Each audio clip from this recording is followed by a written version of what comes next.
Well, last week both teams didn't have too much luck as the Franklin Grizzly Cubs dropped a game to Perry Meridian, 19-21 in Perry Meridian.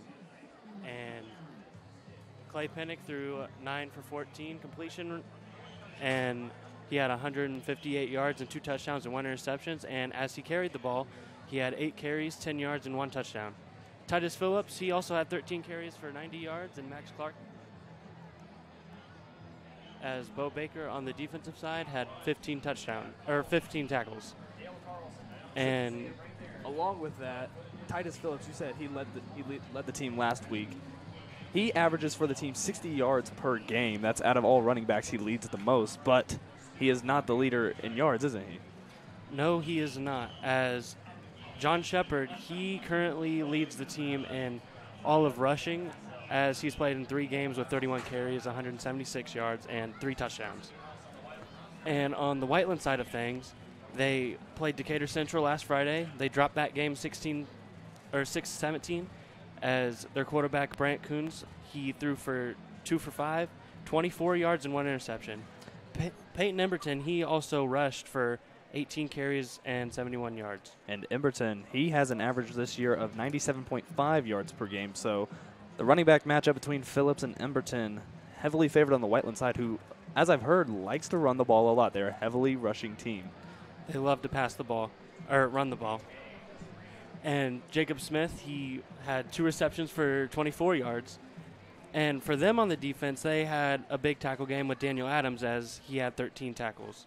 And they will take on Perry Meridian, actually, next week on September 17th. And the Grizzly Cubs next week, they show out at Martinsville next week on September 17th. That game starts at 7, just like tonight's game that starts at 7. We're going to get underway here shortly. There is about 11 minutes left on the game clock until game time. Cheerleaders are lined up in front of the tunnel waiting to come out. So, it looks like Franklin, they're a very young team this year. Very young. As their quarterback, he is a sophomore. Yes, Clay Penick, the sophomore, has had to step up. He's actually, I believe, all quarterbacks are sophomores. All 3 of them on the depth chart. Yeah, every single one. And every single game I've seen him improve and take over a leadership role that you haven't seen from the game before, and he just kind of stepped up, brought the team with him. And I think that comes with some of the offensive linemen. They're helping him out, like Jake Trueblood and Danny Groves. Right. Even against Danville, you've seen so much improvement. Clay Penick against Danville, he would always seem to roll right, but as a lefty, that's a little bit difficult on him. But seeing him last week against Perry in a very tough, close game, really, I mean, they had that game in the bag, but, turning it over twice in the red zone really cost them. And I feel like that game really showed that he truly can pass the ball. Yes, he can. As he found Max Clark, the new receiver, last week, played his first game, and he already leads the team, and I've heard the county in receiving yards. And that is wild. And you mentioned they play Martinsville next week? Yes. And they had a new addition last week with Max Clark at wide receiver, and next week they're going to have another wide receiver with Tristan Coleman. Yes, Tristan, the 6'5 senior, who notably he's known for volleyball, as he is a D1 prospect for men's volleyball. Great athletic, just an athletic guy. And all around, Tristan Coleman, he's fun to watch. I've seen film of him in practice, and resemblance-wise, he's more of a DeAndre Hopkins or a Devontae Adams type player. Yeah, and it really just helps getting Clay Penick some weapons that he can use every single play that he throws the ball. And going over to the Whiteland side, we talked about quarterback Brent Coons, as he, against Clay Penick, he has the more experience on him and stuff. But Brant also has a brother who is a sophomore along with Clay, but his brother Mitchell is a defensive back for the Whiteland Warriors. Yeah, and tonight there are a bunch of seniors that graduated from the last matchup, which was hosted in Whiteland. And one significant one from the Whiteland side would be running back Chase Valentine that graduated. He was a 2020 South All-Star, and last year he ran for 197 carries, 1,820 yards, and 20 touchdowns. Amazing. And Chase's brother, actually, he's a freshman, Slate Valentine. He is on the varsity roster, but not too sure if we'll ever see him tonight unless it is a big blowout for Whiteland. But Me and you both hope it's not. We want to see a good game, battle for the boot here tonight. Yeah, and it seems like he has another brother on the roster, but he will not be playing tonight as he is injured. Number 21, running back and defensive back, Canyon Valentine. So the Valentines heavily favored here, or up at Whiteland, as they come just 4 miles north of us at Whiteland Community High School. And both teams, 5A, both in the mid-state. Whiteland, number 17 in 5A. Franklin, number 31. And tonight should be a good matchup as it's the battle of 5th place in the Mid-State Conference. Yes, it is. And it looks like on the opposing sideline, the Whiteland Warriors, they're getting lined up to come out here. The Franklin community cheerleaders also starting to cheer. It might be almost time to see the Franklin Community Grizzly Cubs. I hear Thunderstruck playing. Crowd's getting loud. Student section's getting into it. Here come the Whiteland Warriors. Oh, here comes the Franklin Grizzly Cubs. Maybe. Oh, they're going to hold them back. Oh. They're waiting. The Here they come. Max Clark, number 7, leading out with the American flag. It's football season, everybody. 75 degrees is your temperature here at Kickoff. We got a great matchup at night here for you at Franklin Community High School. Just under 7 minutes to kick off. What are you most excited to see tonight? Most excited for, I want to see the run competition. Both teams like to run it, but Franklin, as we saw last week, started to move more towards the passing game. So I want to see a high-scoring rushing game. What are you more excited for there, Nick? I am very excited to see how Bo Baker handles this run, like for run defense. And here goes the fight song for the Franklin Grizzly Cubs. Big showing out here tonight as in Johnson County here in Indiana. This is probably one of the most anticipated games of the year. You have the Whiteland Warriors and the Franklin Community Grizzly Cubs. They've gone at it for years, and that's why they play for the boot. And just a short 2 years ago, Franklin won the boot for the first time, as Whiteland had it for 22 years straight. So they won it for the first time in 22 years, just 2 years ago. Yeah, but sadly they had beaten Franklin the last 2 years. So Franklin can try to get this boot back tonight and see if we can start a 22-year run of our own. Yeah. So as you see right now, that's the coaches meeting with the referees, head coach Chris Call of the Grizzly Cubs and head coach Darren Fisher of the Whiteland Warriors. Darren Fisher, a longtime coach of the Warriors. As Chris Call, I believe he's in his 5th or 6th season here at Franklin Community. I believe he is in his 5th year, and overall he has a 14-29 record. And before he came here in 2014, he won the 3A state championship with Tri-West. Once again, yes. The Calls, all his sons have played, except Clayton was the only one to play here at Franklin. Yeah, and he's playing at Ball State now, and here is the national anthem.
Good job, SH 4.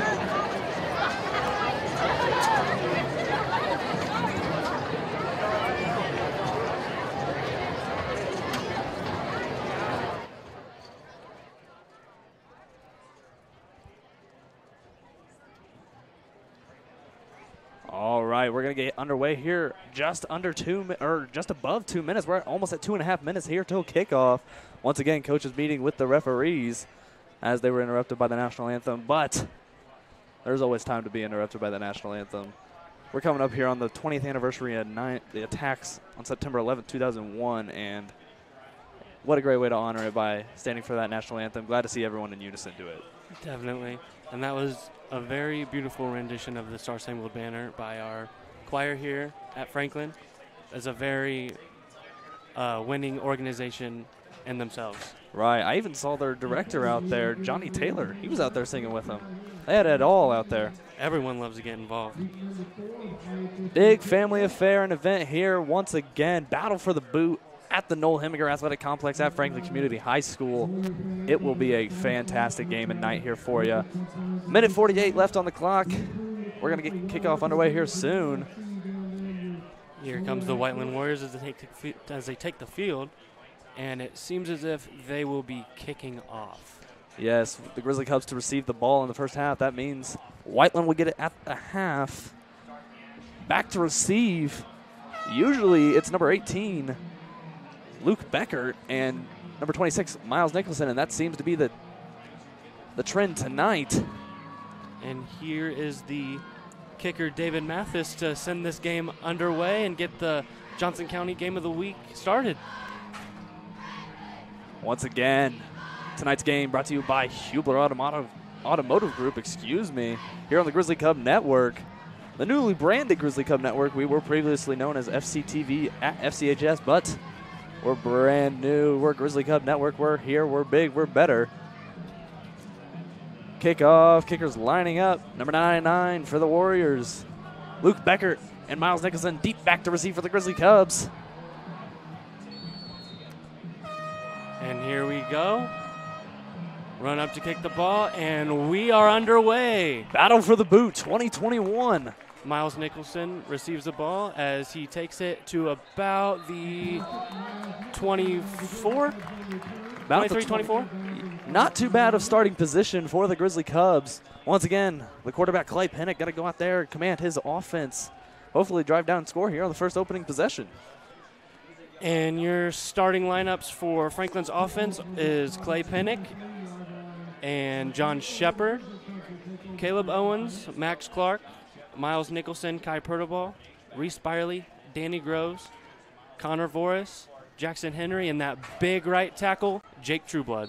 Trueblood, the big 6'6" right tackle senior. Clay Penick under center, the shotgun. He takes a snap, gives the ball to Titus Phillips as he takes the ball, and he is met right at the line for no gain. A lot of bodies there, both O-lines and D-lines competing right there, but couldn't get Phillips to push the ball forward. Phillips trying to improve that yards per game as he sits at 60 right before the game. It'll be interesting to see how that battle at the line goes, as we have our big offensive line and their pretty decently sized defensive line. John Shepard in motion. Penick to Phillips as he takes the ball, and he takes it for a 5-yard gain out to the 31-yard line. Tackle there made by Jacob Smith of the Warriors, number 7, and then in assistance was the 33 of Landon Wood, the senior. Phillips making some moves out there. He's trying to improve this chain. It is 3rd and short.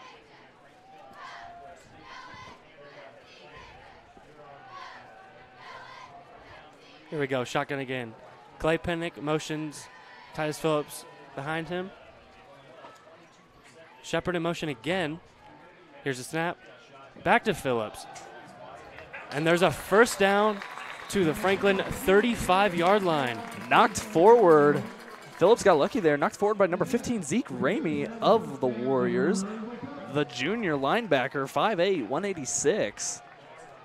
It's a first down for the Grizzly Cubs. They're moving right down this field with the run game.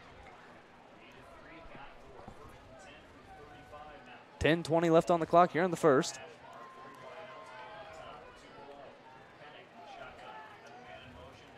Shepard in motion once again. Flag on the play. Let's see what it is. Might be movement on the line, but I want to say from the defensive side, it looks like offense. They're moving the Grizzly Cubs back.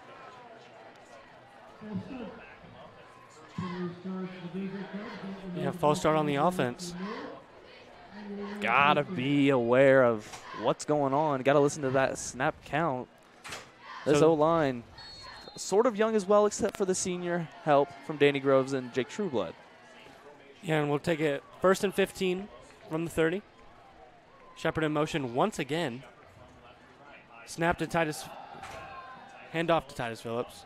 And he does not gain those yards back. He only gains about 1 yard there. Tackled down there by a colony of Warrior football players. It'll be second down coming up here. Second and looks like about 12. We got a big crowd tonight, wouldn't you say? Oh, I'd say everyone's coming out. See, both student sections. Looks like Franklin's winning the student section battle here tonight with, they've almost filled up their whole section of bleachers. Whiteland looking a little scarce over there. Well, the Whiteland, not the Whiteland student section, but everything else, they're pretty full compared to normal. Clay Penick takes snap, and he gets sacked on a pass. Off the left side over there. That's on the left side. Reese Bylerly and Danny Groves, their side collapsed. Not too sure who got the sack there. Didn't quite catch it. But it looked to be that whole right side of D lineman from the Warriors. This will bring up 3rd down and 14 yards to go.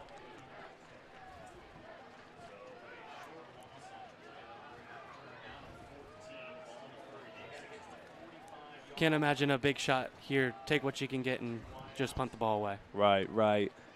Oh, here's Clay Penick to pass as he throws it up to Max Clark, and that's caught. Max Clark going, and he's out at the 33-yard line. Big conversion there from the Grizzly Cubs. Clark forced out by his counterpart, number 7, Jacob Smith, the senior from the Warriors. But a big 3rd down, 3rd and long conversion for the Grizzly Cubs. That's something we haven't seen all year from the Grizzly Cubs. That was a great pass. Here's the by Clay replay. Penick. Oh, never mind. I lied. That was just a dime dropped right into the breadbasket of Max Clark. Penick's arm's getting better by the year. Here's a snap. Pass again to Titus Phillips. He'll take it. And he gets hit hard as the defender celebrates. And he gets a penalty. Yeah. Respectively there. Can't have that in sportsmanlike conduct. That was number 43, Daniel Adams, the senior linebacker. He should know better, especially with these kids growing up watching the NFL now, with how many unsportsmanlike conducts we see. Here's the replay once more. Bam, right? That was he lowered the head, it looked like there. That might not be oh, nope, it is unsportsmanlike conduct. Almost could have been targeting right there, and that could have been real dangerous for both players. Right. Boos coming from the Franklin sideline towards the Whiteland players, I assume. Not sure why Franklin would be booing when they get the penalty. Call did not look happy as well, yelling at the refs. Very lucky that Titus Phillips is okay after that hit. He got up fairly quickly. He's very lucky. He might be a little shooken up, but Grizzly Cubs are in the red zone. He's a very tough player. The ball will be placed on the 16-yard line as you have John Shepard on the left side and Titus Phillips behind.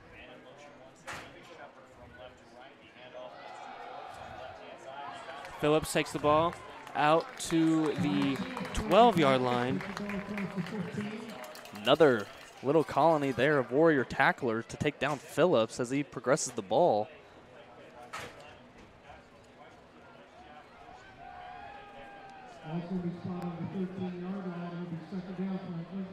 Second down on the 13-yard line.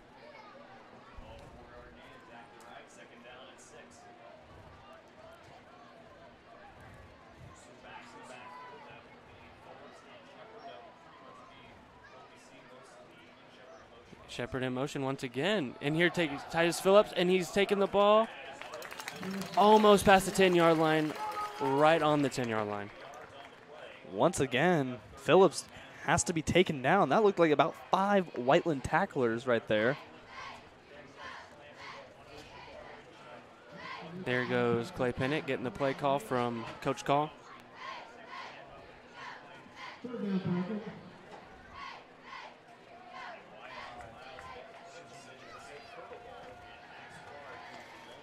Here goes wide receivers Kai Pertobal, Miles Nicholson, and Max Clark. Ball's handed off to Titus Phillips. He takes it and gains about 2 yards on that play. Another hard hit. So that'll bring up 4th down. 4th and short. Interesting to see what Call does. Looks like the offense will stay on the field. Another hard hit there on Phillips, though. Looked like number 2, Brady Stanifer, lowered his head as well almost. They're going after it. It's hard to take down Phillips. They're trying everything they got out there. Franklin is rocking and rolling this possession. Titus Phillips pitch. He takes it, and that is a 1st down at the 4-yard line. Great 4th and short conversion there for the Grizzly Cubs. Fantastic work we've seen here in this first quarter. And they've had ball control for half the quarter. We got 6:20 remaining.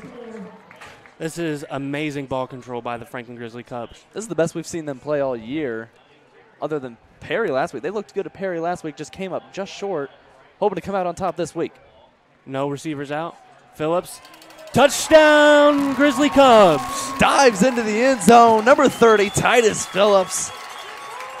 Grizzly Cubs jump out to a first quarter, first drive lead, 6-0. And here's the replay once more. Clay Penick takes it under center from Connor Vorez. Handoff right up the middle, but Titus Phillips goes right, dives into that end zone. Here's the extra point from kicker number 93, Patrick Fancher. Here's a snap. Kick is up, and it is good. Battle for the Boo, already a good one. 7-0 Franklin Community lead. And we'll see you right after this commercial break.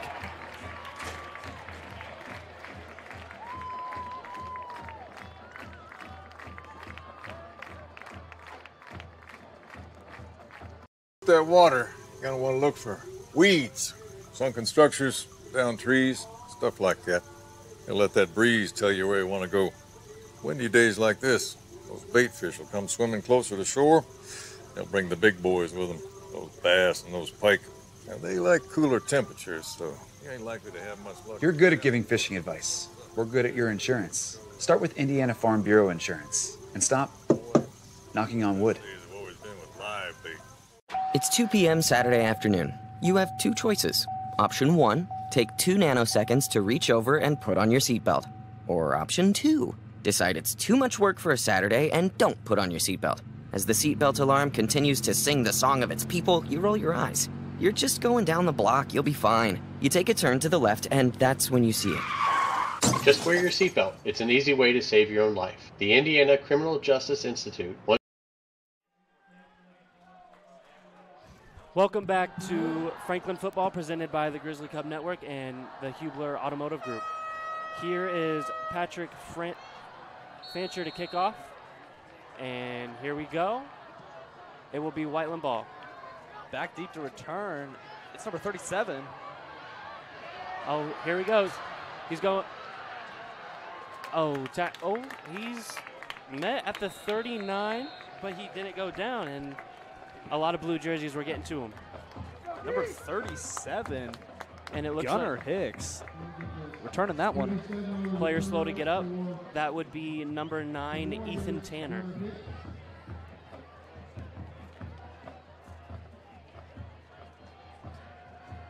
And there's a few lineup changes here for the Grizzly Cubs on defense, as Lance Jones will now be starting in Greg Houston's spot, as last week, tragically, he broke his arm and will be out for the rest of his football career.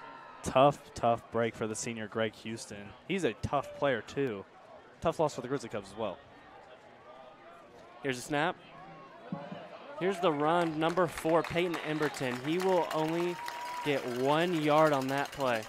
Maybe not even that. I don't know if he did get a yard, but that Grizzly Cup D-line stars Jacob Wagner, number 96, and 66, Jacob Johnson.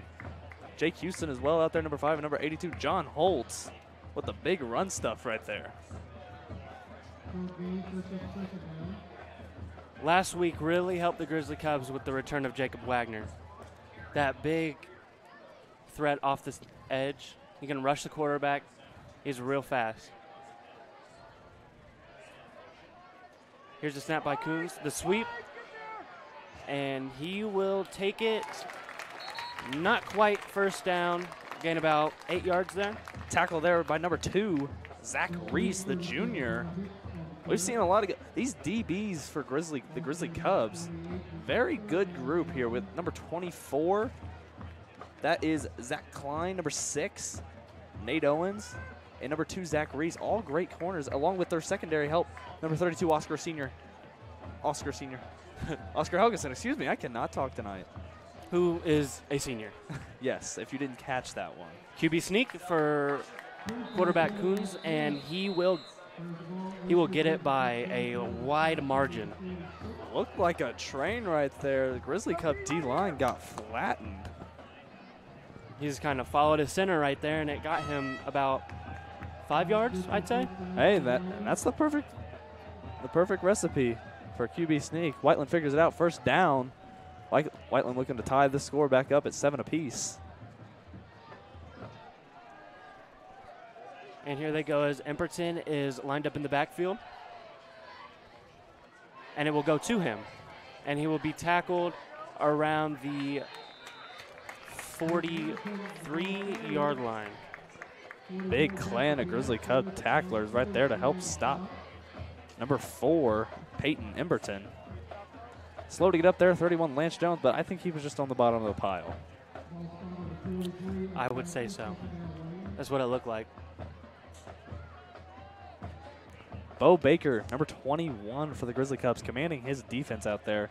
He's, I would say, the star. Bo led the team in tackles last season and is doing so already this season as a junior. Last year as a sophomore and this year as a junior. Yeah, and here goes the snap to number 13, Nyrus Moore-Smith, as he will be tackled 2 yards down the field at the 41. And speaking of Bo Baker and tackles, he gets that tackle, wraps it up with help from number 2, Zach Reese right there. Grizzly Cubs, it is 3rd and about 5. And that'll be his 32nd tackle on the season. Incredible. Bo Baker just a ball hawk on defense. Just 3 minutes remaining here in the first quarter. It's a 7-0 Franklin lead. The Whiteland Warriors are driving, though, so this game will be made on defense. Right you are. There's the pitch to number 37, Gunnar Hicks, and he will roll literally into the first down. Yeah, Whiteland sideline signaling first down. Referees signal the first down. It is official. 3rd down conversion there for the Warriors. Now, if the Grizzly Cubs want to stay ahead in this game, they're going to have to get 3rd down stops. And we mentioned the defense and their defensive line. And their sack leaders are actually Jacob Dinkins and Jake Houston, but they both only have 1. Right. So let's see if they can get more. So here's the snap to number 16, Quinn Warweg, as he will only gain a few yards. And this will bring up second down.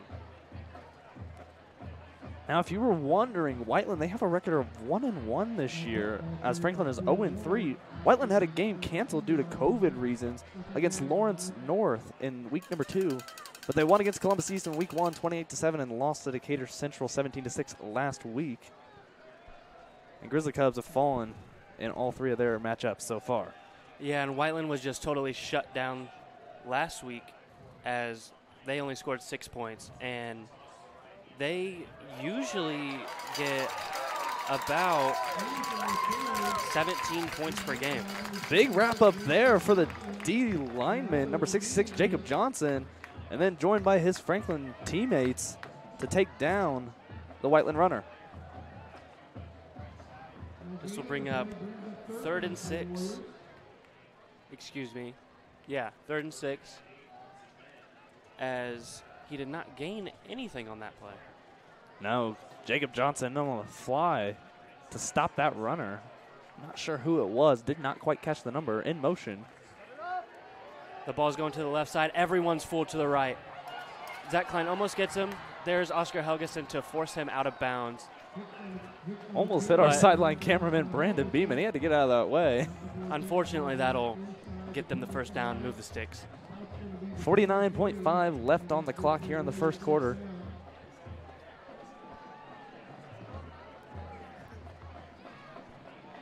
I imagine they'll probably just run the ball a few more times, get it to the second quarter.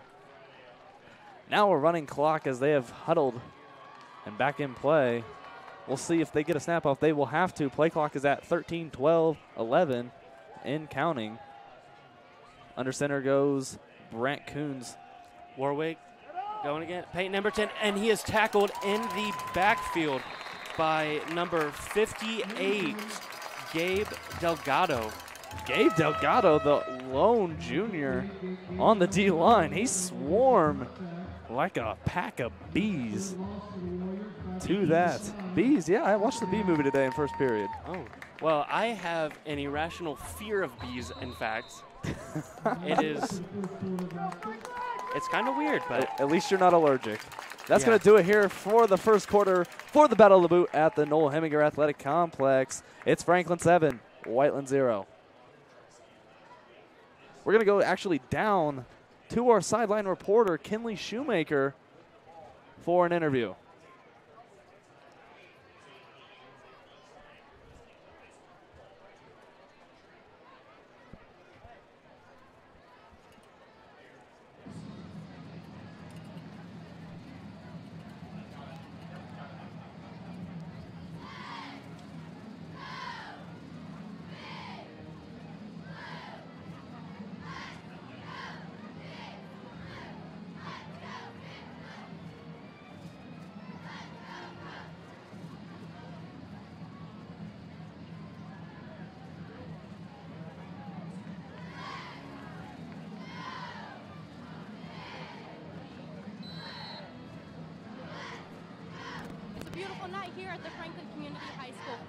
Field, and the Blue Crew has decided to do suicide awareness as their theme. We're wearing yellow, and we also have a GoFundMe created by our actual football team.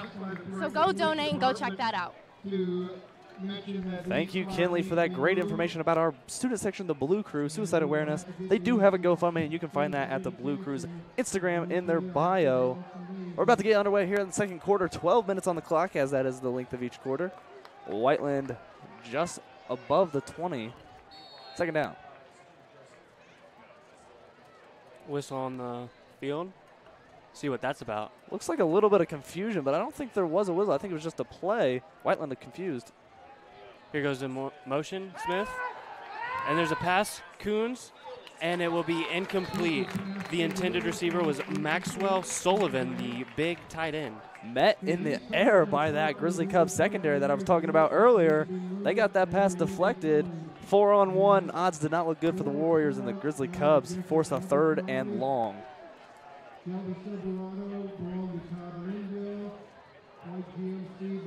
Interesting play call right there on second down, and you're behind the line of scrimmage.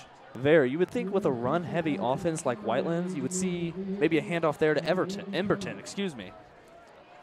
Especially since he's ran for so many yards so far this season. Especially at that high average of 97.5. Now they have two running backs in the backfield, and flag on the play as I'm thinking possibly a false start. And it is. It'll be third down, but back just a little bit farther. I believe 3rd and 17 now as they go back 5 yards. So now it makes that passing call a little bit more interesting. Whiteland trying to run some trickery here tonight, as we saw in that first quarter, and just there before the flag came out with all these sweeps in motion and the dual running backs in the backfield. Yeah, they definitely love to run those sweeps as they have specific players to run those sweeps. As here's another motion and another pass.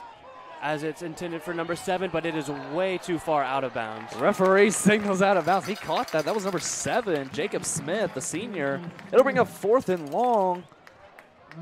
We might see the Warriors stay out. Quarterback Brent Coons going to head coach Fisher to see the play call. And they will stay out on the field for 4th and 17. Number 2, Brady Stanifer just checked in for number 7, Jacob Smith from the sideline.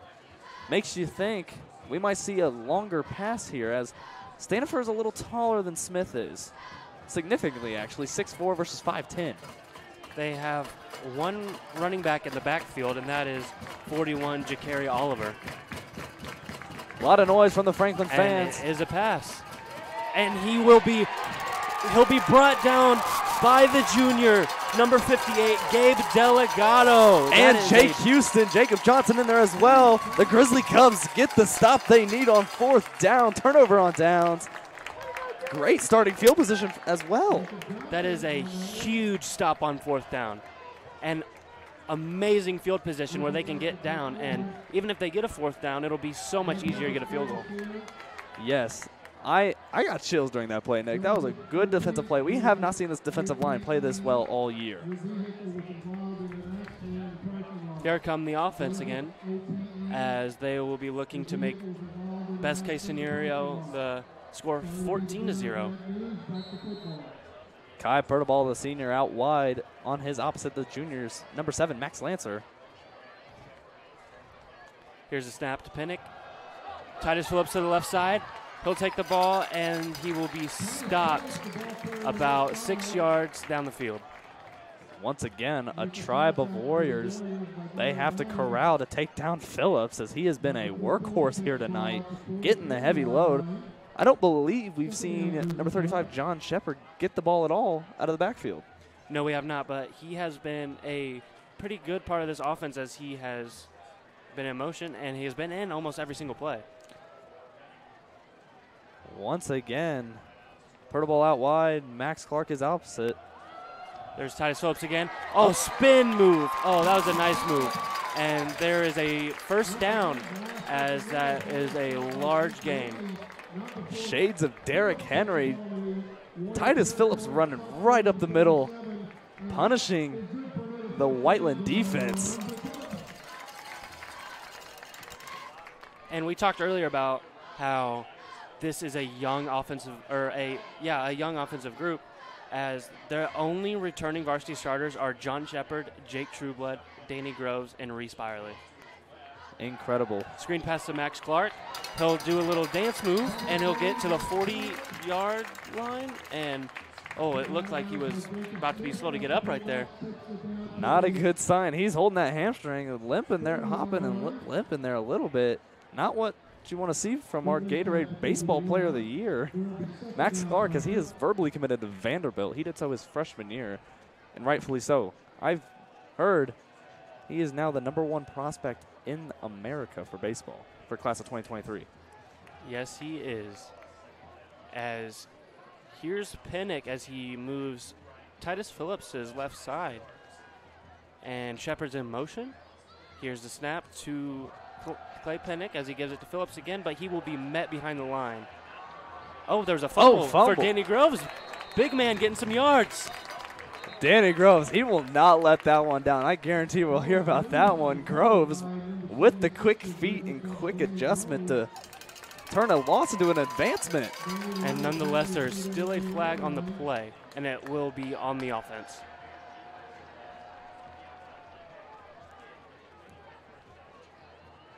Let's see. It will be holding.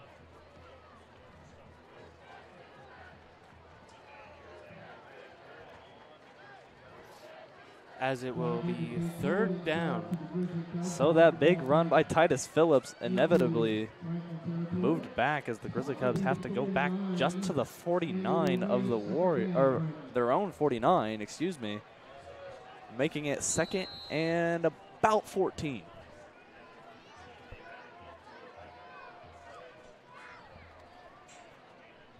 Never mind, it will be 2nd down. I said 3rd earlier. There's a pass to Miles Nicholson. Oh, pancake block by John Shepard. He shoves number 28, Derek Barn, into the ground. Great run, or screen pass there from Clay Penick to Miles Nicholson, the senior, who I believe this is his return to football since freshman year. Miles Nicholson has not played since freshman year, and looks like he hasn't missed a step. No, he has not, and he has been a vital part of this offense for all 3 games. Franklin notorious for having those short slot receivers, as they just last year graduated number 83, Jake Beckert. They're going 3 wide, still handing it off to Titus Phillips, and he will get the first down. So after all that with the penalty, the large run, still get the first down. Doesn't seem to be an issue. Titus Phillips, he ate his Wheaties this morning. He is a workhorse today. Amazing job by Phillips throughout this whole game already today. Looking to improve that yards per game. I'd say with the running back comparison so far, oh, we do have a flag on the play, though. Never mind. Yes, we do. It'll be on the defense. It'll be a face mask. So that'll move the ball up even further. Franklin looking to advance and double their lead. They are moving them all the way up to the 20-yard line. So red zone again for the Grizzly Cubs. 2 drives, 2 red zone trips. Just absolute great offense by the Grizzly Cubs today. Just over 9 minutes remains here in the half. Shepard in motion once again. There's Penick to Phillips. Titus Phillips has a big hole to go through. Oh, and he will most definitely be gaining that first down, and there's another flag on the play. Might be called back. I'm not sure. Ethan Tanner, number 9, was holding on to that jersey. As you can see, the pad sticking out on Phillips's 30. Waiting for the call from the officials.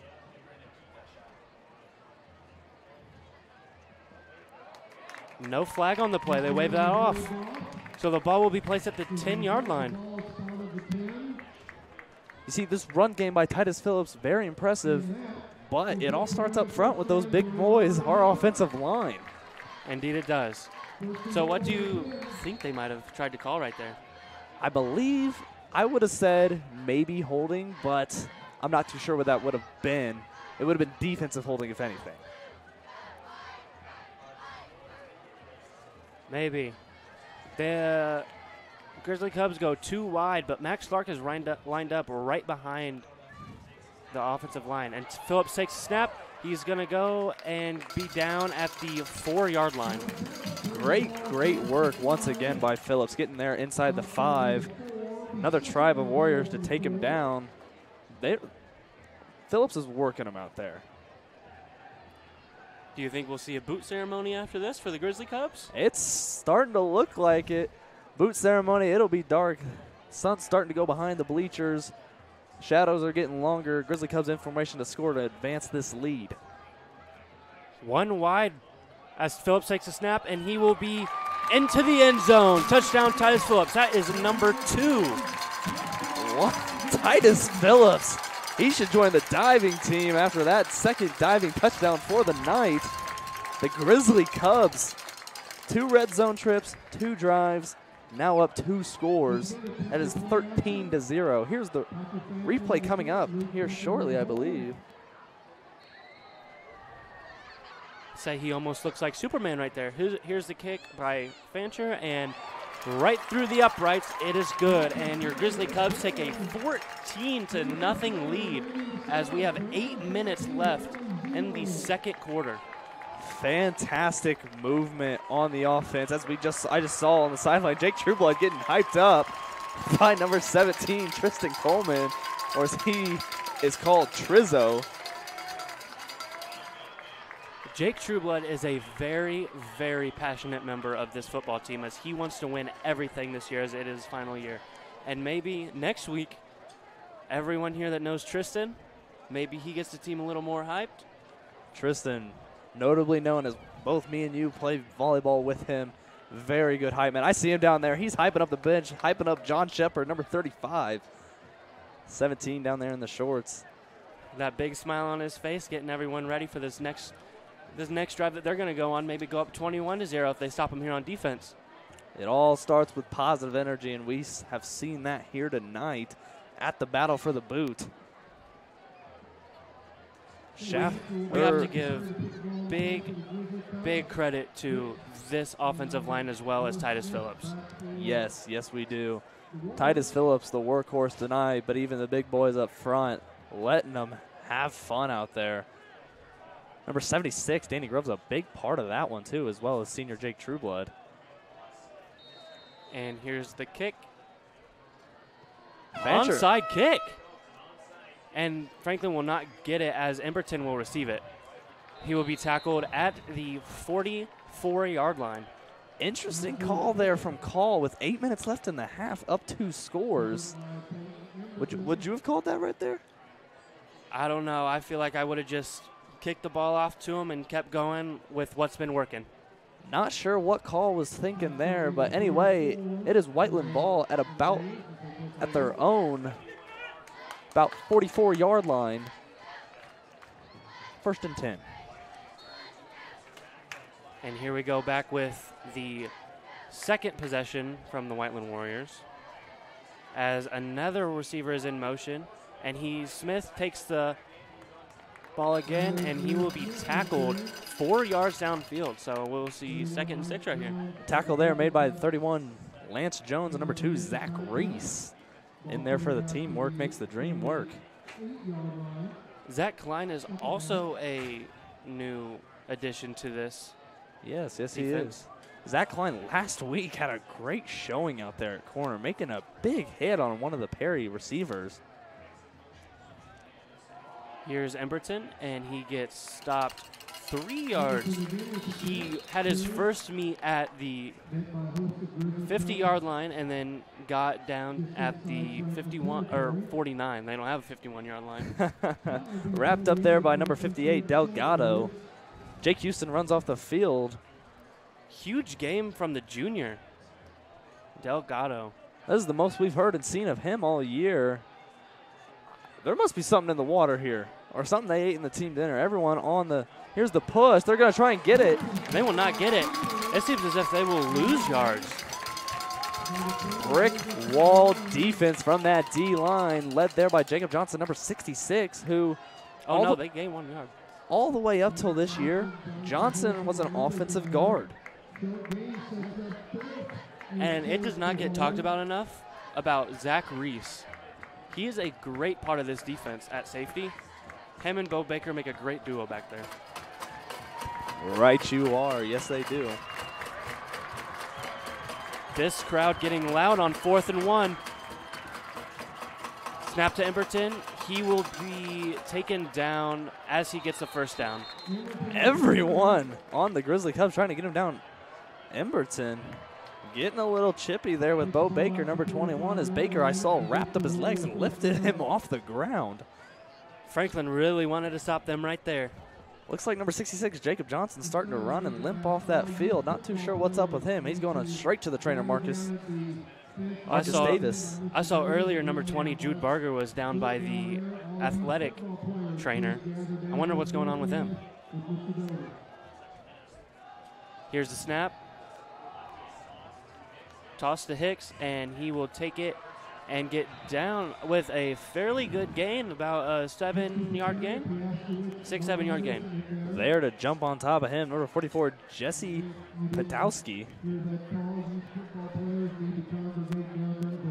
Excuse me if I mispronounced that. I believe I did. Not too sure how to say that last name. I'm sorry, Jesse. The junior, 5'8 junior. Number 44, Jesse. We'll just call him Jesse. Well, whatever his name is, he did something good on that play. Coons is under center. They have 2 running backs in the backfield as there is a motion man, and he gets the ball. This will be number 18, Grayson Millam. That is number 16, my bad. Quinn Warwick. Zach Klein, number 24, there with the wrap-up and tackle, even fighting through the stiff arm, but didn't come soon enough as the Warriors advance, get that first down. Just under 5 left in the half. And as I said earlier about they have specific sweepers, is what they're called. Number 16, Quinn, he is one of them. Right, you are. Sweepers, that is what they're listed on the depth chart right in front of us. I have never seen that before. I have not either.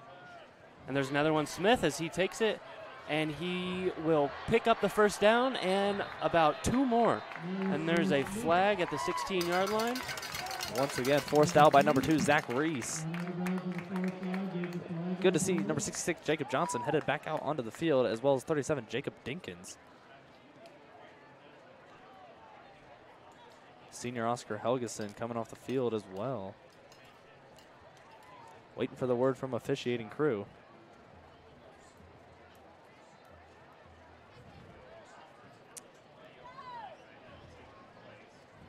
And they're waving this one off too. Another waved off penalty. You don't see that too often, let alone twice. Yeah, you barely see that ever. Not too sure if there's miscommunication with the officiating staff or what. But another one waved off. It's 1st and 10 for the Whiteland Warriors. It would be very interesting to see what is going on down there in that officials huddle. Anyway, 1st and 10 from the 20. First time in the red zone this game for the Warriors. Here's sweeper, and it will be given to Emberton, but he will be met right at the line. Swallowed, almost suplexed by number 66, Jacob Johnson, as well as number 64, Reese Byerly, playing both ways, both on the D-line and O-line. Jacob might be getting confused. It's not wrestling season yet, big fella. Jacob Johnson, the very talented heavyweight wrestler for the Franklin Community Grizzly Cubs. He's been to state twice, I believe. I believe so. Part of the Wonder Five last year, I believe that's what they called it, or the Fantastic Four 2 years ago. 2nd and 9. Here. Oh, Coons keeps it this time. A little bit of trickery, but doesn't fool the Grizzly Cub defense. He will lose a yard here. Jake Houston and Reese Byerly on the stop, the 2 junior teammates. Player down on the field, and that is Coons. Quarterback is hurt. Not what you want to see. Senior quarterback down, holding his leg. Officials signal for an injury timeout. And we will be right back after this commercial break.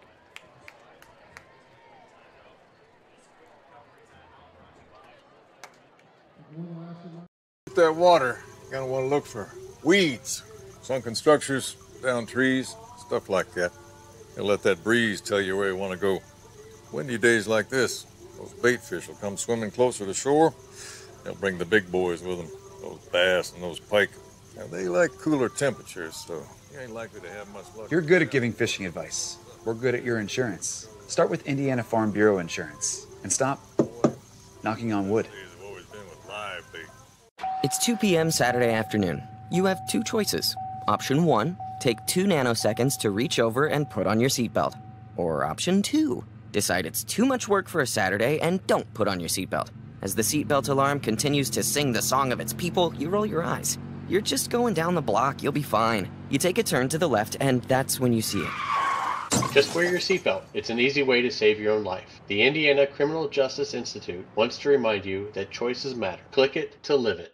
Hi, I'm Matt Wolford, president of the IHSAA Foundation, and we need your help. We need your help so that Back again here at the Noel Heminger Athletic Complex at Franklin Community High School. It's 14-0 Grizzly Cubs after that injury timeout.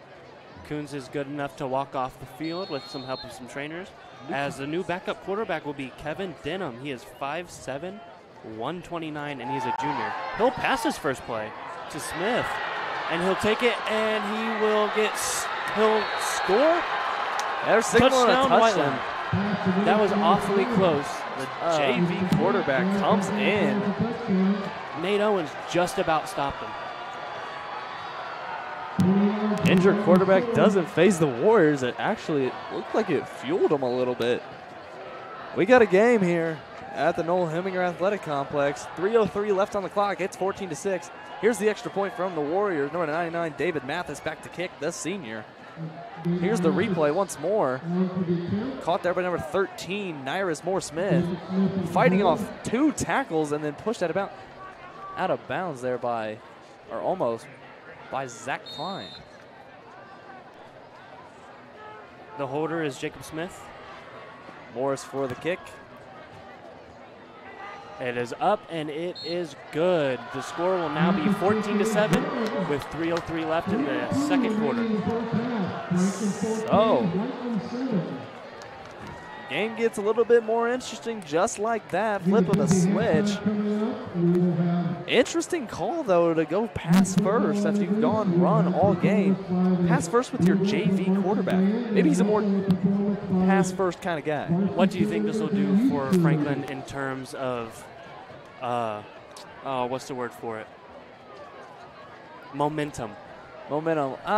You know, I can see the Grizzly Cubs maybe getting a little confused out there. Do they change, or excuse me, Matt Taylor, the defensive coordinator, do they heavily favor the run on defense, or do they try to get that pass defense up now with a JV quarterback who can throw? Maybe there won't be another onside kick when you're up by 14. Looks like Call's call is a little bit of a backfire on him. Miles Nicholson, number 26, and number 18, Luke Becker, back to receive. Yes, I did say Call's call. No pun intended. And earlier you said officially official.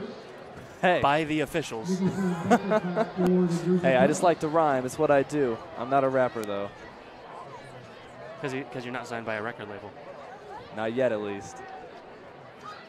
Not officially. There you go.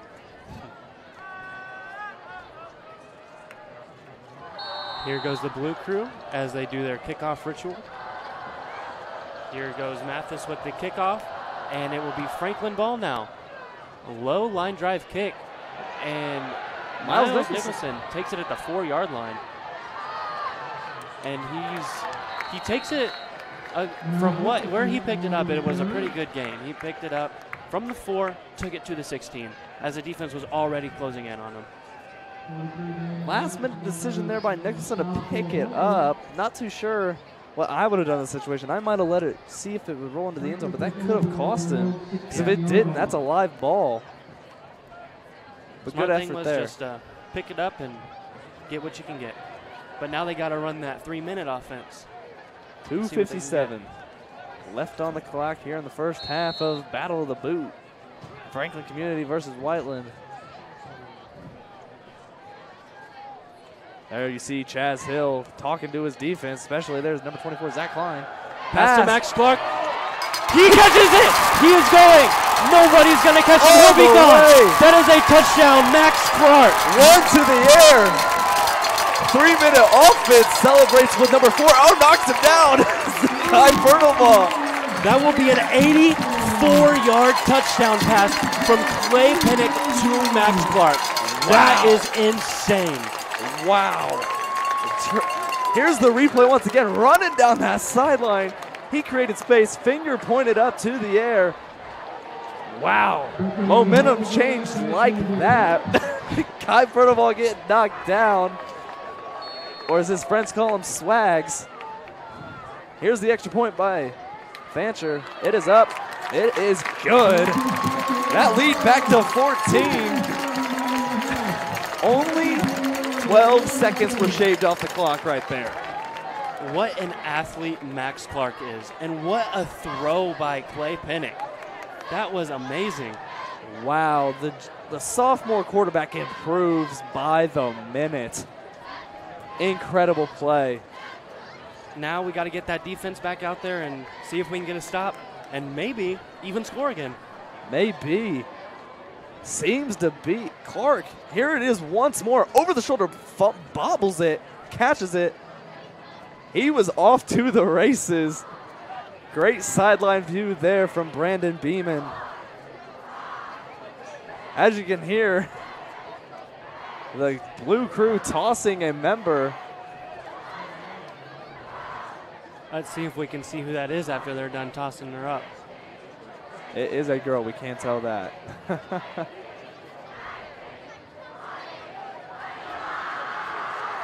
And And we cannot tell because she fell back into the abyss of the blue crew. Whereas tonight, they are the yellow crew. And Thomas Crow, who is usually up here in the booth, he is down there doing his student section leader duties, as he usually just goes to away games and comes up here and commentates. He's now down there for this week, and we will be back up here for the homecoming game. Against Mooresville, that is right. Here's the kickoff by Fancher.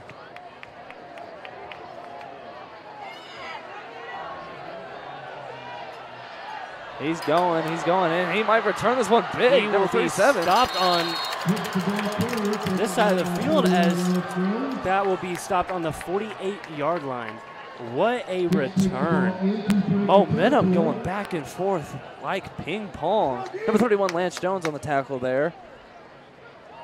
Great. This game, always high energy no matter what the stakes against Whiteland and Franklin. Franklin and Whiteland also share the same sectional this year as they have in the past.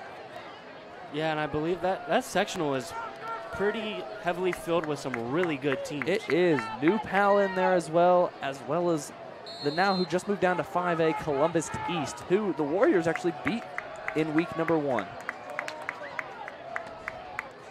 Here's a snap to Smith, and he will be hit hard at the line by Lance Jones. Lance Jones. He is getting nowhere on that run. The sophomore. He is impressive. He must have that home field energy, as he, against Danville, showed out with the most tackles in that game. In week 1, he had that amazing interception. I remember being in the student section, and that was a great catch. That he did. As Whiteland goes to the line of scrimmage, we are just about to pass the 2-minute mark of the second quarter, as they will snap it. And it goes to Emberton, and he will be stopped at the line as well. Oscar Helgeson with the suplex to take him down. High fives there from Jesse, number 44. I'm not trying to say his last name again. Piatskowit. That looks right. Piatskowit. Piatskowit. That's what we're going to go with. Or we'll just call him Jesse P. JP. Hey, JP, the number 44. J Money. Minute 20 left on the clock. 3rd and 9 for the Warriors. Grizzly Cub fans getting loud once more. Oh, lost snap, snap, fumbled. That looks like a Franklin recovery. Franklin has recovered. Go get the ball. Signals. The offense back. Jake Houston with the strip. What a defensive stand by that defense right there. That was amazing. Wow. Matt Taylor's defense on point here tonight, just like ballet, on point. Incredible out there.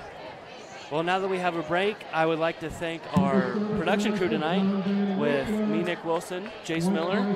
On the switcher, we have Zach Johnson and then Joseph Ott out on the cameras, and then Brandon Beeman and Kinley Shoemaker down on the sidelines shooting some video. As well as Keegan Miller, who was our close-up shot.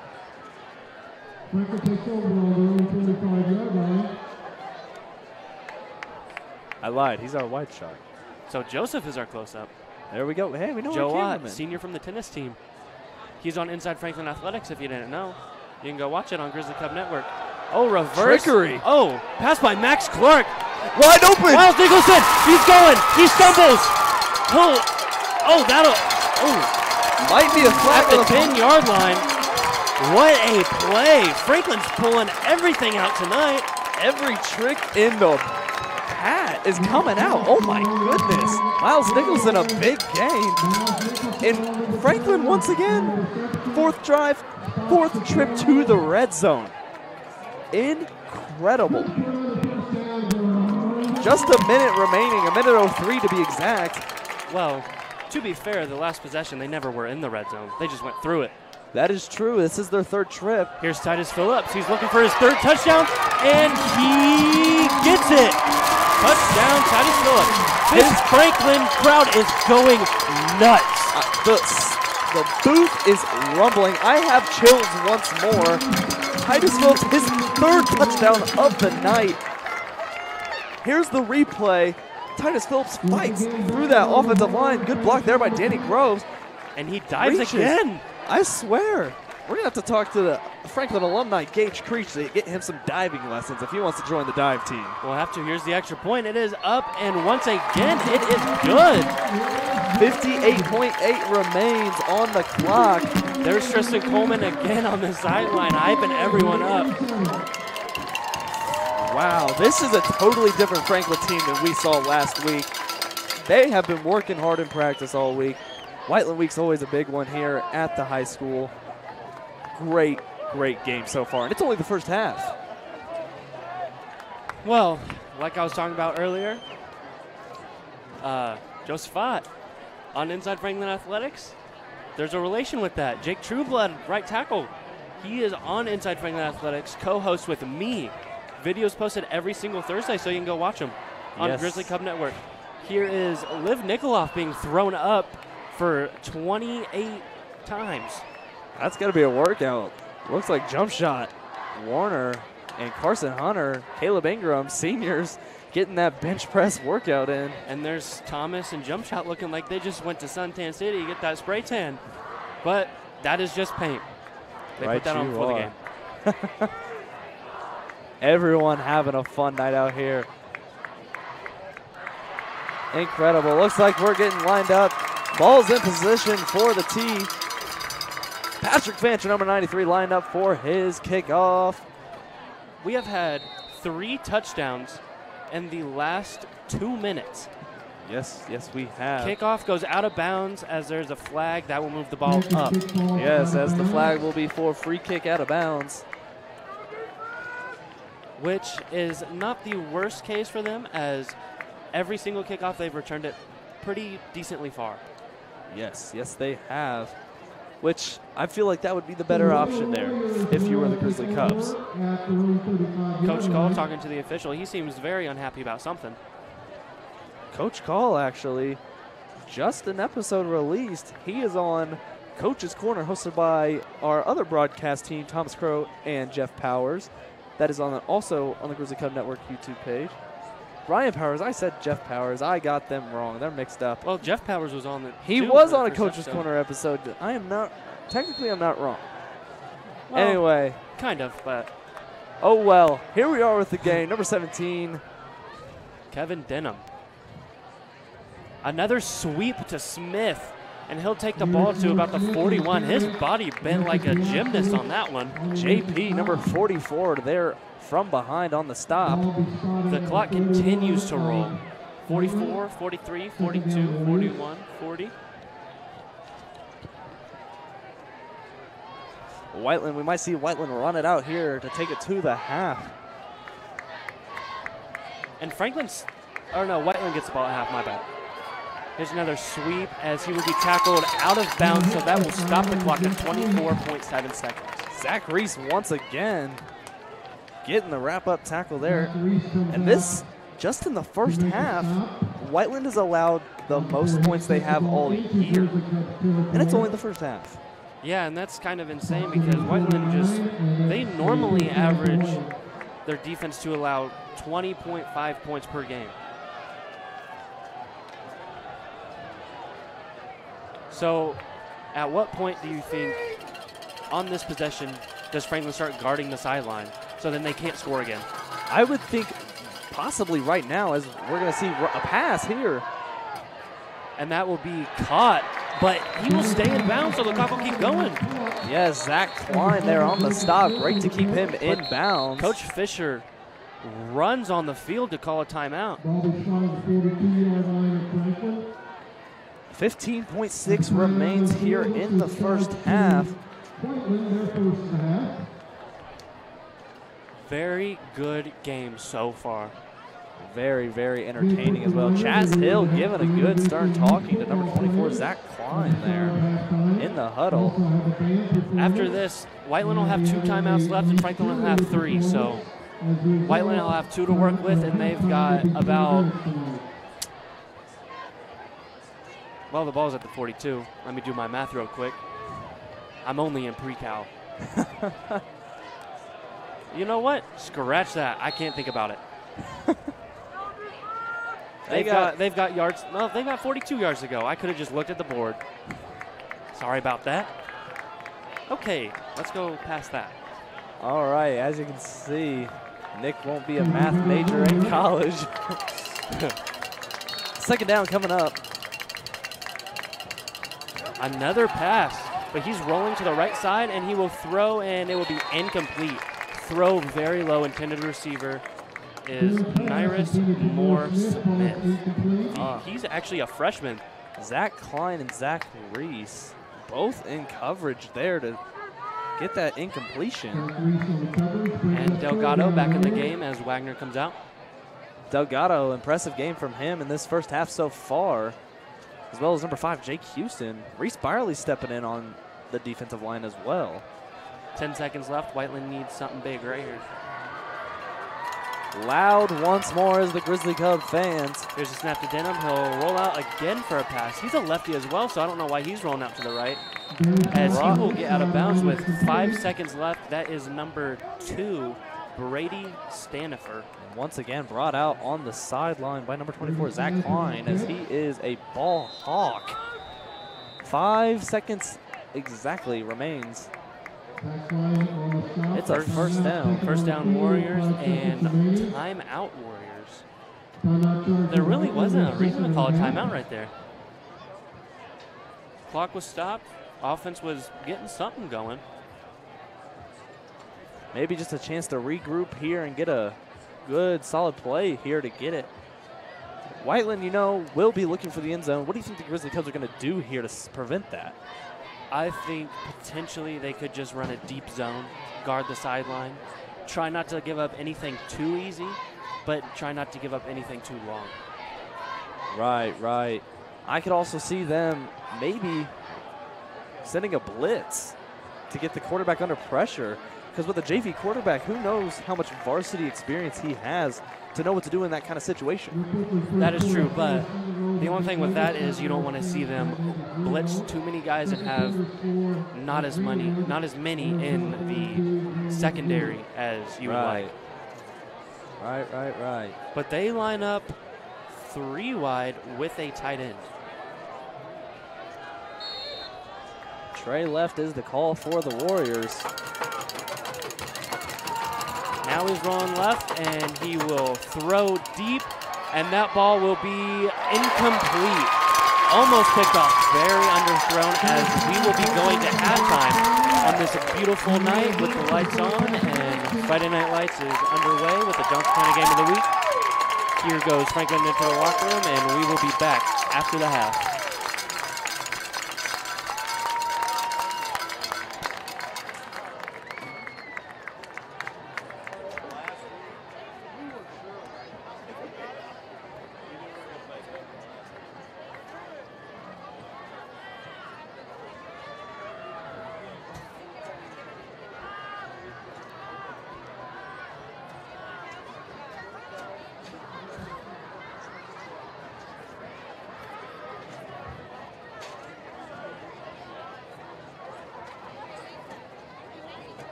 Okay, at this time we call your attention to the north end of the track, where we'll be introducing our youth football team. First of all, these are flag football teams from pre-K and kindergarten division.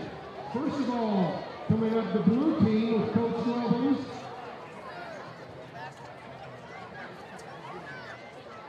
Here they come walking out.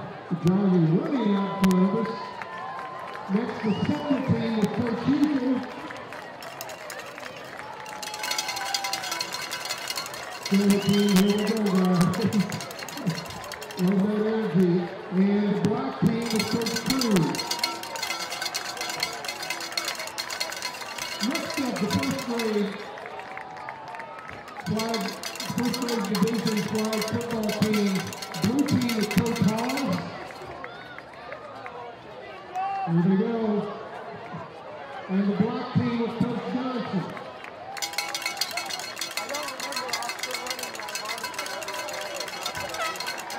Guys, with the speed.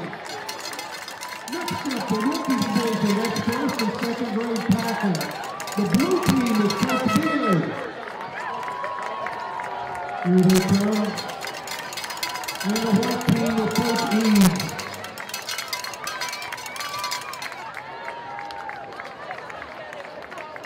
There goes these guys in white shirts. Next up, the minors division. That's third and fourth grade team. The blue team, Coach Yoakum and Coach McMillan. Next up, the black team is Coach Janison and Coach Woods. Here they come on the street. Next up, the white team, Coach Beauty.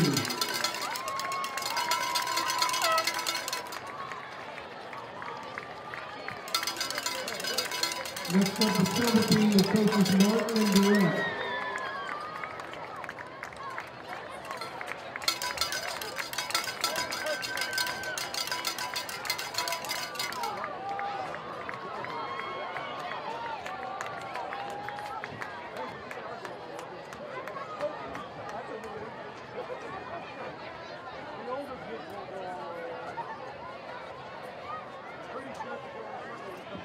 Copy that. Okay, now we're up with the majors division, 5th and 6th grade teams. First of all, the blue team, Coaches Pike, Pieper, and Marshall. All right, guys. Next up, the silver team is Coach Milhouse.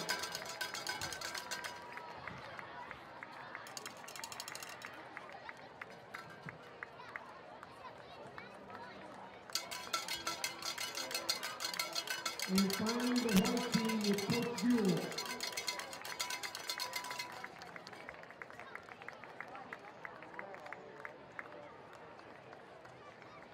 There we go, guys.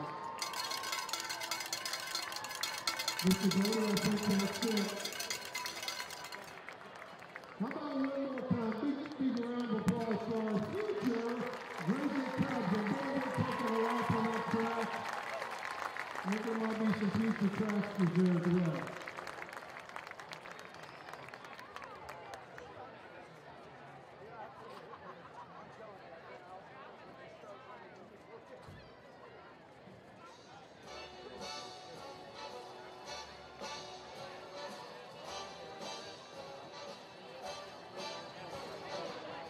Mom, brace yourself. Okay, I've moved to New York City. Look for my name in the neon lights of Broadway. I will not miss this chance. Because as they say, things move fast in a New York minute. $500 for Brian Fisher.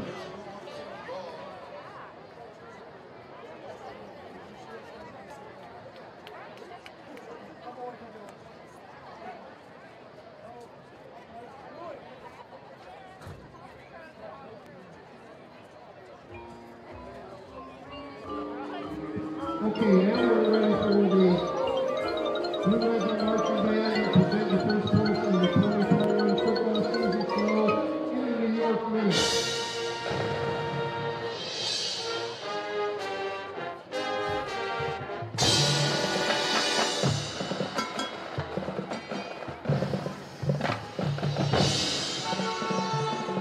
Our next audition, number 427 from Franklin, Indiana, Ruthie Foraker.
back next time.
Good job, Blue Regiment Marching Band.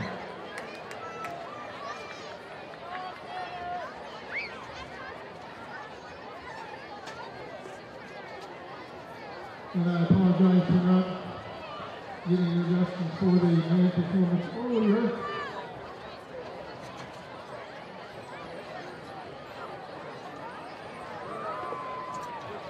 Guard directors Hannah Pearl, band directors are Tim Potts and Jason Hammond-Wood.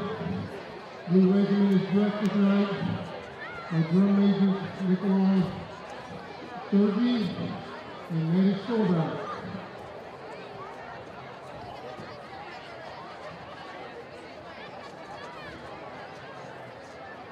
Once again, great job, Blue Reds and band. And now we're going to transition into our combination varsity cheerleaders and youth cheerleaders. So moms and dads, grandmas and grandpas, get those cameras ready. Great photo opportunities tonight.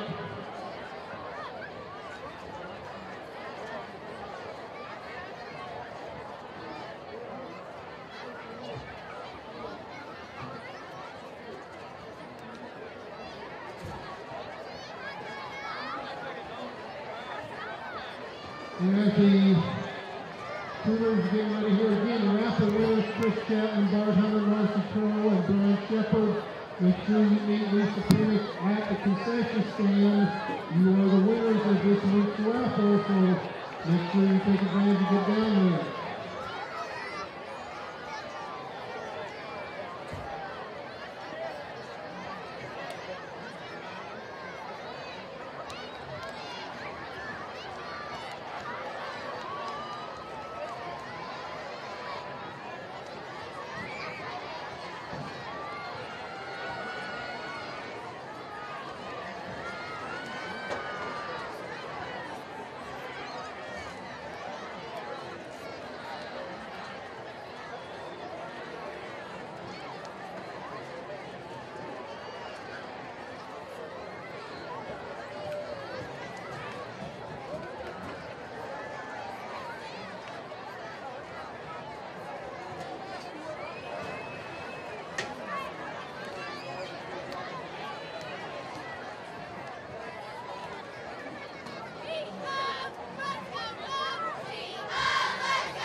Very impressive here in the first half, even with being 0-3 against the 1-1 Warriors. Amazing first half by every single side of the ball from Franklin, from offense, defense to special teams. Titus Phillips has 3 touchdowns, and Max Clark has a touchdown, and he even had a touchdown completion, or not touchdown. He had a very good pass on a trickery play. It was a lateral that, it was actually a handoff first, went to Titus Phillips, then lateral back to Clark, threw it to senior teammate Miles Nicholson down the field. Miles almost kept his feet, or he did, but got knocked out of bounds. Could have been a touchdown, so could have been 35-7. On the defensive side of things for Franklin, though, standout so far tonight, Delgado, the junior, he's having a good showing out here tonight. He is doing very, very well and a huge game. And here comes Franklin back out onto the field, led by number 27, David Scott. David Scott, the sophomore, always one to hype up the crowd, specifically the Blue Crew from experience. And it's just all around a fantastic atmosphere here at the Noel Heminger Athletic Complex. As you can see, both the Whiteland side is full, the Franklin side is full. I believe we're out of seats on the Franklin side. Oh, we are most definitely out of seats, as people even have to stand up right by the railings. Even down by the concession stand and stuff, I see rows of people. Well, it is youth cheerleading night, youth football night, band night. It's everything tonight. Everything. We're having and it's the battle for the boot. It's the Johnson County Game of the Week here on the Grizzly Cub Network, brought to you by the Hubler Automotive Group. And we're actually here soon. We're going to go down to our sideline reporter, Kinley Shoemaker, who is with Blue Crew leader and broadcaster Thomas Crow.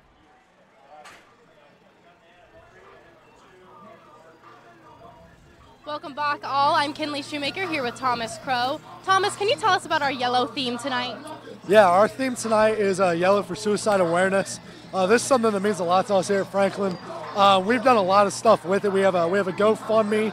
It's on our Twitter page. You can check out. We obviously have our big yellow theme tonight. So suicide awareness is just something we really are big about here. So that's why it is.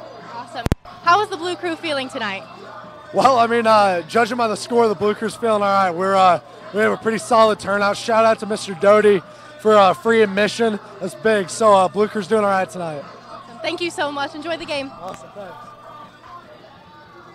Truly a great cause that the Blue Crew and the football team combined have really started. And I believe on the GoFundMe, it is at $725. That is amazing. And that was actually, if I'm not mistaken, started by our football player senior, Jake Trueblood. As long as with the football team in general, it was their idea to start this whole GoFundMe page. And it is just a phenomenal cause. And it really started the scrimmage week against Roncalli and kind of just rose from there. And it's just a great thing to bring awareness about, because some people just really have a hard time talking about things that they feel, and it's just very important to bring it up. The organization, if you're wondering, is SAVE, which is Suicide Awareness Voices of Education. All proceeds go to them. It is a nonprofit. We never see any of the money. They go straight to SAVE. And to be frank, I couldn't think of anything better. Yeah, it's a very great cause. And whoever this was, it was anonymous, but a $200 donation. Wow. Unbelievable. We're about to get underway with kickoff. 30 seconds just left on the clock until kick. Well, until teams should meet. Halftime is 30 seconds left. Obviously, this is a Franklin broadcast, but anyone doesn't want to see anyone on any team get hurt. So hopefully Brent Coons can come back in this game, right, and lead his team. Not too sure. I did see him go under the blue tent across, but I never saw him exit. Not too sure what his status is, or if we'll see the rookie or the JV quarterback again. Well, they have the quarterbacks warming up over there, and there's the Blue Crew right there. Carly Hargis and Lauren Holcroft pointing to the camera. And there's our female student section leader, Paige Lawrence, and Thomas Carson Hunter. Crow. And Thomas Crow in jump shot. We have 3 student section leaders this year, and not 2 as in past years. And there's Lauren Holcroft.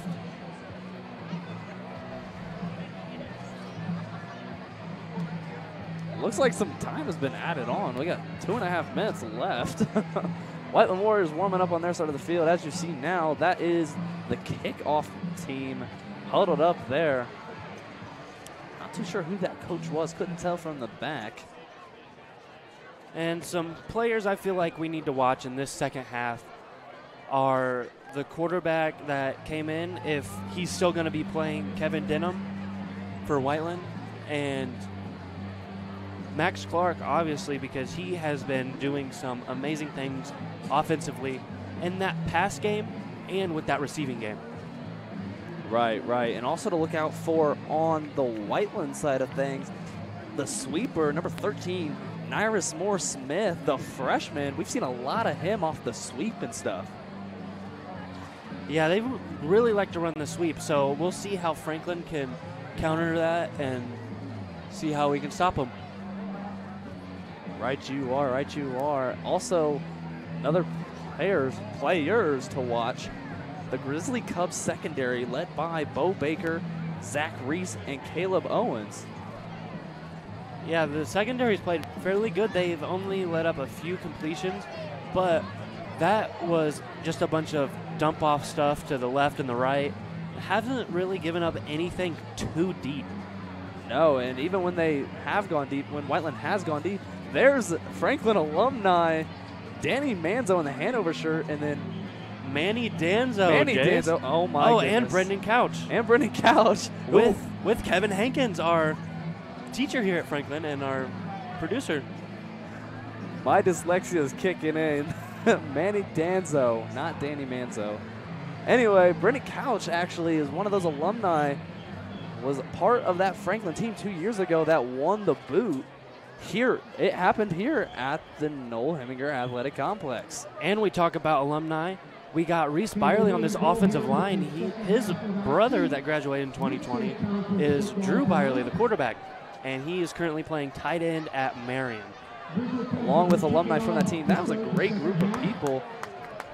Junior linebacker up at Ball State, Clayton Cole, Coach Cole's son, youngest son, he's playing up there D1 football up at Ball State for the Cardinals. And some of you guys may not know, but he recently, like a month or two ago, got engaged. He did, to his high school sweetheart.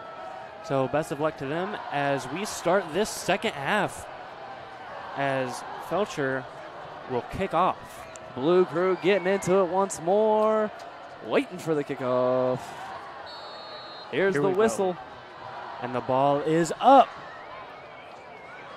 Another somewhat short kick. Kind of looked like an onside kick to the other side. Number 36, Caden Milligan, will fall on it. Maybe trying to do some New Orleans Saints type stuff coming out of the half with the lead and getting that onside kick. Shades of the 2009 Super Bowl. Saints and Colts. Heartbreak there for the Colts. And the Saints won that, so maybe we can win this. Although they got the ball. And it seems like Coons will not come into the game. So still in command, Kevin Denham, In motion, there's Smith. It will not go to him. It will go to Emberton again. He puts a spin move, looking like a tornado, the spin cycle. Yes, sir. Turn it on high. Tackled down there by number 96, Jacob Wagner.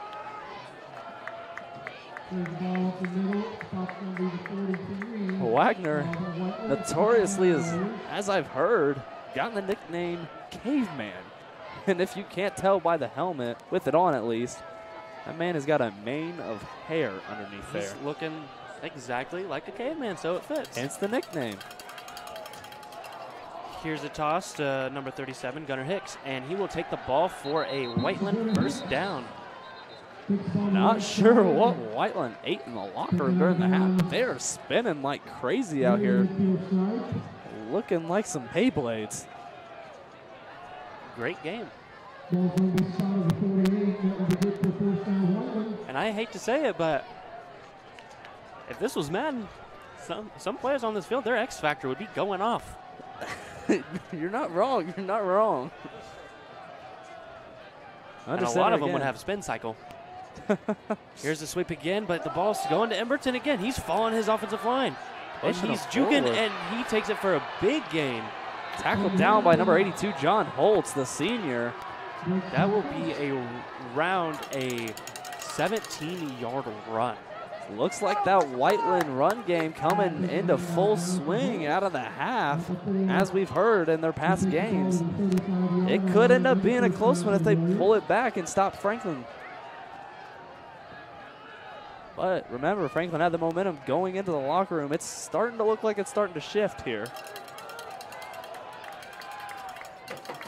And here's the snap, another run, but this one goes to number 41, Ja'Carry Oliver. And he picks up a good gain, too, of 7. Ja'Carry Oliver looks like the bus. I mean, he is 5'11", 215 junior. Big man out there in the weight room. Yeah, getting it done. So many run packages here for the Warriors. It's a lot of film study here, I believe, for the Grizzly Cubs to watch this. Another run to Emberton, and he will pick up the first down. They have not, Franklin Grizzly Cubs have not had an answer for this run defense, and starting off this second half. Jacob Dinkins there on the wrap-up for the tackle. I feel like ever since Coons came out, they have passed the ball a whole lot more. And I wonder if that's because stronger arm or whatever. But here's inevitably, hand off to Oliver. He will get tackled. He'll get hit twice. Once by Nate Owens, and then the second time by number 21, Bo Baker. Big man to take down, but they get him down.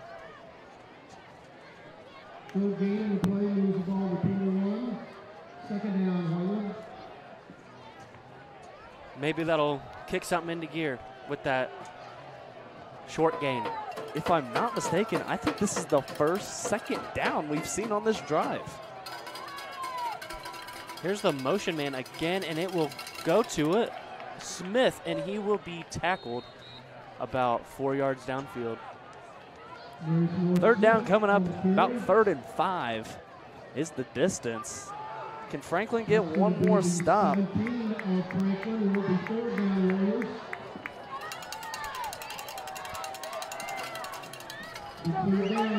we go, as Whiteland is in the huddle, and now they take the line. Franklin fans getting loud once more.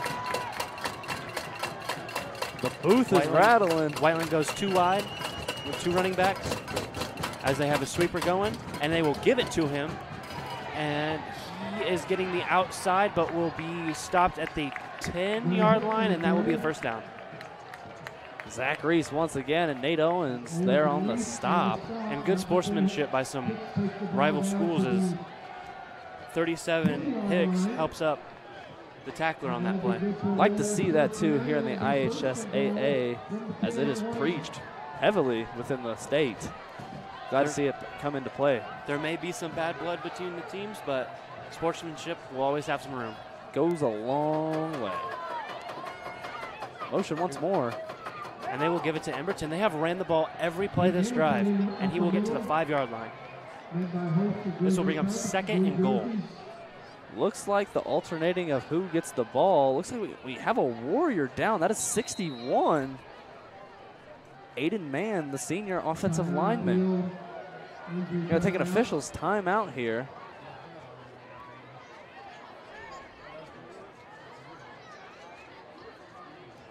So, Nick, are you surprised on how the Whiteland Warriors came out?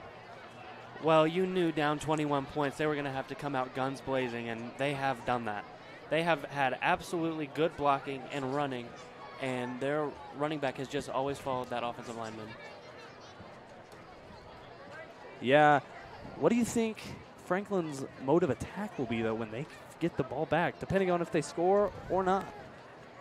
Well, I feel like they'll probably mix in some Shepherd runs with some more Phillips runs, and then maybe some more trickery, just like they did with that Max Clark completion to Miles Nicholson. Right, right. Haven't seen much or at all of Shepherd tonight running the ball. Has been heavily favored to Titus, and it's good to see Mann getting up there, number 61, helped off the field. Seems to be a lower leg injury. They seem to be looking at his ankle when they were down there. So hopefully he's all right. And he seems to be trying to walk on it right now.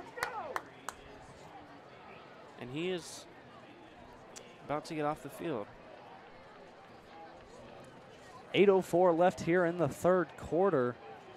No score yet here in the second half, but looks like Whiteland's in position to do so as they are in the red zone. And with any player, you hate to see a senior go down. That is for sure, as we saw last week as a heartbreak for number 46, Greg Houston of the Grizzly Cubs. Greg, though, it is looking good. He will be out. He is a good track runner. It looks to see he will be out in the spring for track, so that's good for him. Yes, he is already preparing for it, as he has been trying to get into shape for it. There's 2 wide, and they sneak. And big he will push. Get a lot of yards right there. I think he'll be down around the 1 yard line. Yeah, he'll be right on the 1 yard line. Heck of a QB sneak right there. I mean, maybe they were driving. Maybe the same play right here? Probably. I mean, the Grizzly Cubs have to be ready for it. Grizzly Cubs might do a pinch blitz right here, a goal line formation. Delgado, Byerly, Wagner, and Houston is your D-line. They got to put up a brick wall here. That's 3rd and goal. Maybe you could see some blitz by Lance Jones, or Whiteland could be passing here to try to trick them like they have in the past. It would work, but on a drive with all runs, I would choose run here. And they will run it again with Emberton, and he will be in for the touchdown. Even though he was grabbed by Wagner, he's in, and that will shorten that Franklin lead. It's 28-13. The PAT awaits.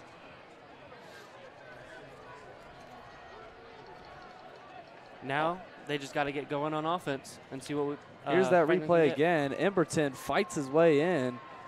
Dinkins and Wagner there trying to make the stop, but just short. And no doubt about it, that is a touchdown. Number 99, Mathis, here for his 2nd extra point of the attempt of the night. He is 1 of 1 so far.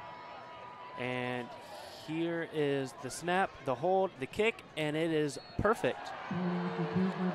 So, Franklin is up by 14. It's 28-14, 7-11 left in the third. Interesting to see Franklin's first drive coming up. About 5 minutes shaved off the clock right there by the Warriors, coming straight out of the gate from half. Yeah, well, if you remember when the Grizzly Cubs started with the ball, they shaved off half of the clock plus some. Right you are, right you are. Interesting to see what the Grizzly Cubs will do here. Maybe go back to the trick. It seems to be the Warriors are having trouble with that deep secondary in the passing game. So that might be the strong point here for the Grizzly Cubs if Penick can get a play and pass off.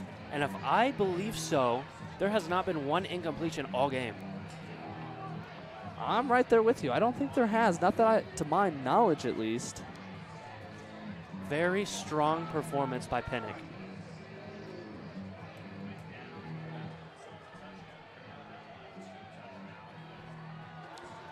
Down 2 touchdowns. What do you think they do on defense here? On defense for the Warriors, I say if I were them, I would make sure you have your secondary covered, as that is where they have struggled here tonight.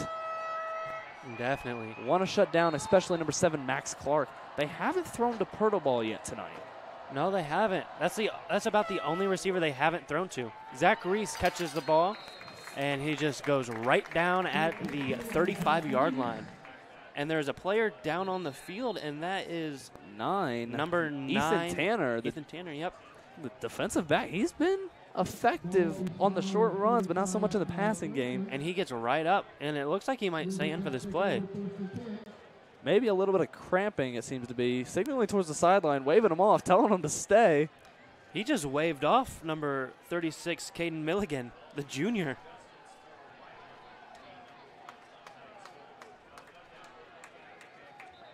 Titus Phillips walking back out onto the field. He had a hat trick in the first half. They called him as an injured player, so they have to bring in the player to sub him out. So, like I said, that'll be Caden Milligan, the defensive back, not number 11, sorry. He's a junior. He's 5'7", 153 pounds.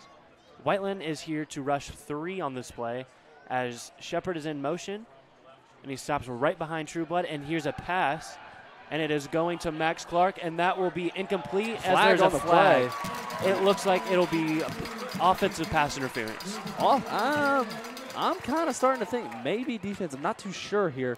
It might be both offsetting penalties. Number 16 there is Quinn Warweg, the senior. Hands. Seems a little confused. It looked like he played the ball right there. Oh, yep. It'll be pass interference on defense. Number 16. That'll be on Warwick. Yep. He's played a phenomenal role on offense as the sweeper. Yes, he has. Whiteland with the multiple sweepers. A lot of run packages for the Warriors. And if I'm not wrong, it might be spotted a foul. Or no, I lied. It is, I believe, a 15-yard penalty there for pass interference. That'll put them right on the 50-yard line. So 1st and 10. There's that first incomplete pass you're looking for, though. Yep. Four wide. Shepard moves behind Trueblood. Hand off to Phillips. He'll take it for a 7-yard gain. So it will be 2nd and 3. Adding to his total. Just a powerhouse here tonight. 3 touchdowns. He had the hat trick there in the first half. Amazing. Maybe he can do it again. Hopefully. Touchdowns tonight, we have Phillips with 3 and Max Clark with 1. Very good night offensively. Connor Defensively Voorhees, as well. the center. Penick in the shotgun. And here comes the snap to Penick. He's going to throw. He's going to run. And he will be stopped about a few inches short of the first down. Number so 75 3rd down. for the Warriors. Cameron Oxendine looked like he fell on Penick's head there. Good to see Penick hopped up quickly, though.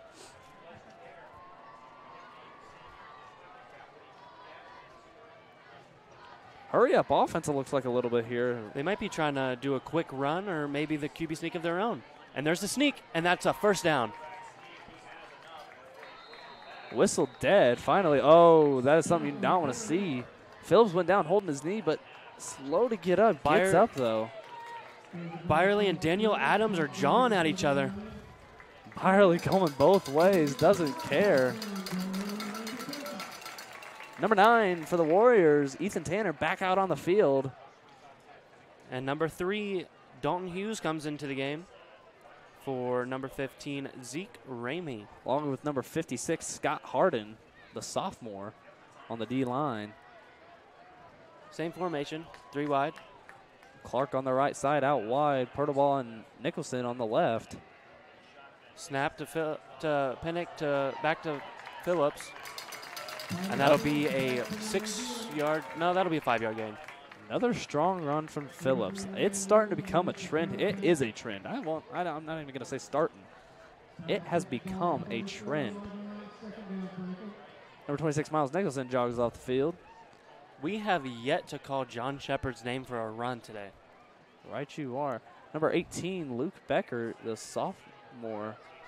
John Shepard lined up as a receiver for this play. And now he's in motion, and he will stop behind right tackle. Phillips will take it about a yard downfield, so that will bring up 3rd and about 4. Byerly had a defender driven all the way. He had him all the way driven back to the 20-yard line. That really makes you think of the scene from Blindside when they push him over the gates. Yeah.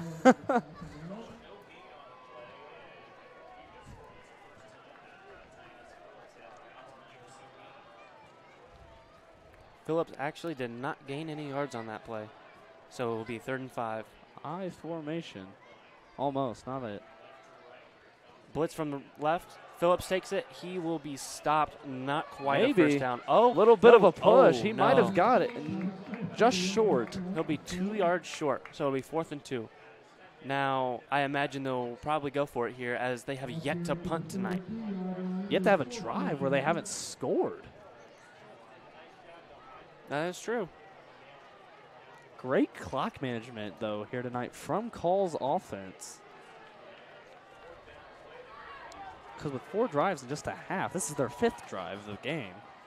And he lined up like he was going to take the sneak, and Phillips takes it, and he will get, oh, he fumbles the ball, and it looks like Shepard Franklin falls will on recover. So there's Shepard's touch for tonight. Quick thinking by 35 John Shepard. Titus Phillips. Nonetheless, that will move the chains. Little risque. As Thomas Crow would say down in the blue crew, that's another Franklin first down. Here's that replay, though. Phillips gets it knocked, ripped right out of his hands. Great for John Shepard. It actually got us some more yards there. So here's the snap. Just under 3 As remains. Penick takes it, gives it right back to Phillips. And Phillips will put his head down, and he will make it to the 16-yard line.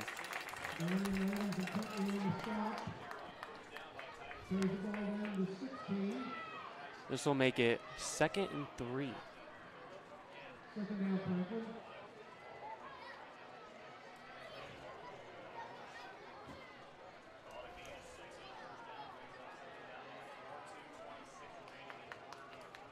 Same formation as they've ran basically all night, and same thing, back to Phillips. He's running it. Phillips favoring that right side. And he drives almost it down. fumbled again.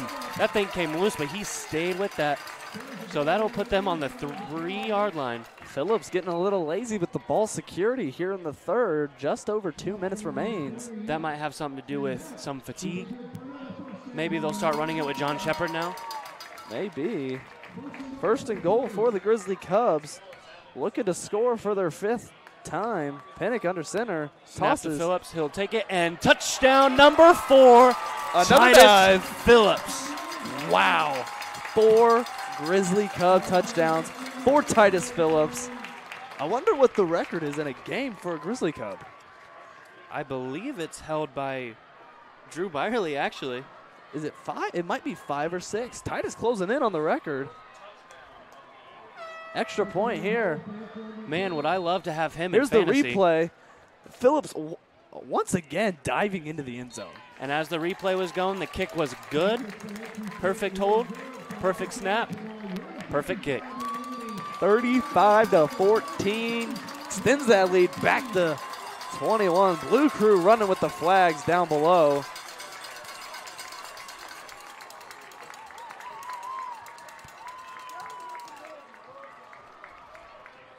As we switch possessions, we're going to take it to a commercial break, and we'll be back right after this.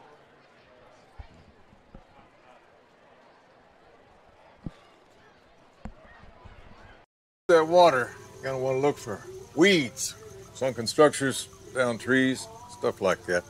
And let that breeze tell you where you want to go. Windy days like this, those bait fish will come swimming closer to shore. They'll bring the big boys with them, those bass and those pike. Now, they like cooler temperatures, so you ain't likely to have much luck. You're good at giving fishing advice. We're good at your insurance. Start with Indiana Farm Bureau Insurance and stop knocking on wood. Days have always been with live bait.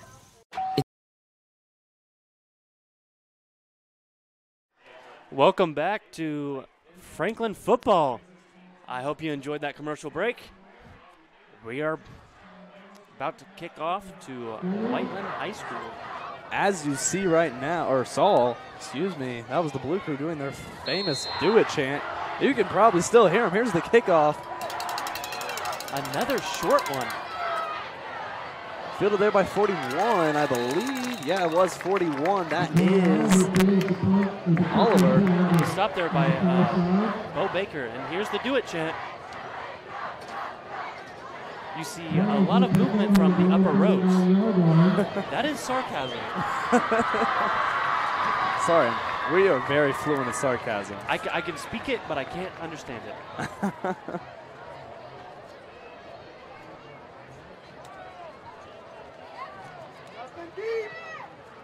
Speaking of traditions, one of my favorite is after every single game, win or lose, the players will walk the fence and high-five all the fans. Also, home or away, they always do it no matter what. Heads are always held high. It's a pass. and it'll go deep, and it'll be incomplete, but they're calling pass interference on Zach Klein as he held the back of his jersey. Wow, after opening up the half with an all-run drive, run heavy, they pass on the first play of the second drive of the half. And, well, I guess it kind of works out because they got that penalty. Franklin fans not happy with that one, as you can hear. Here's the replay all over the receiver, I believe. I can't tell what receiver that was. Didn't quite catch the number. Number 7, Jacob Smith, the senior.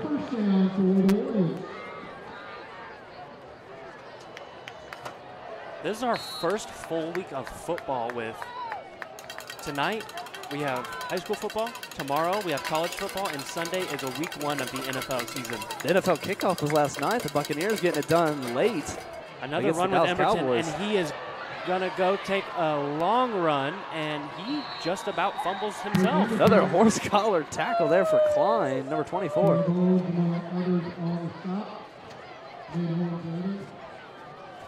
A minute 39 left. There you see Matt Taylor, the defensive coordinator, frustrated with his defense. And senior Jake Trueblood getting in it there, yelling at his defense to get it on.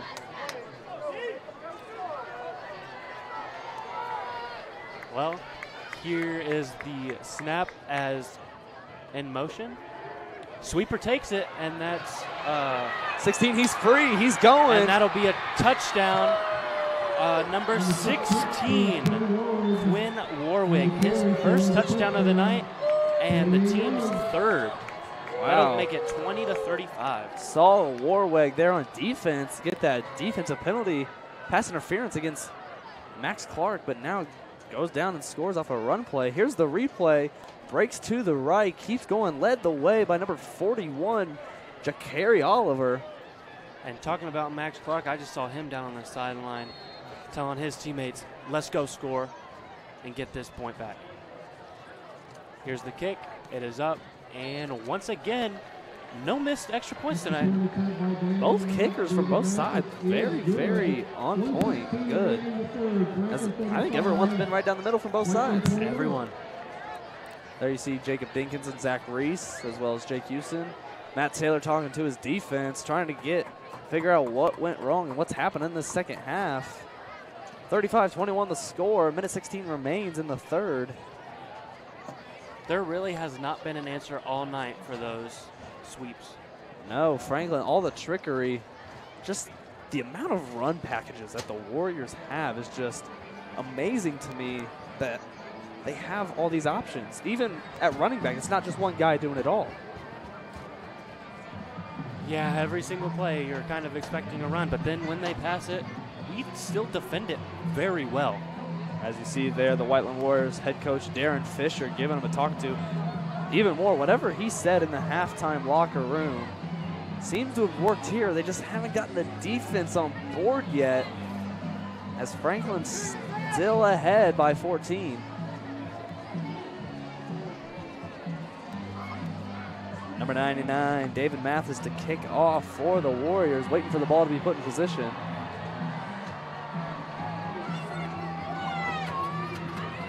Crowd enjoying this beautiful night with the lights down on them.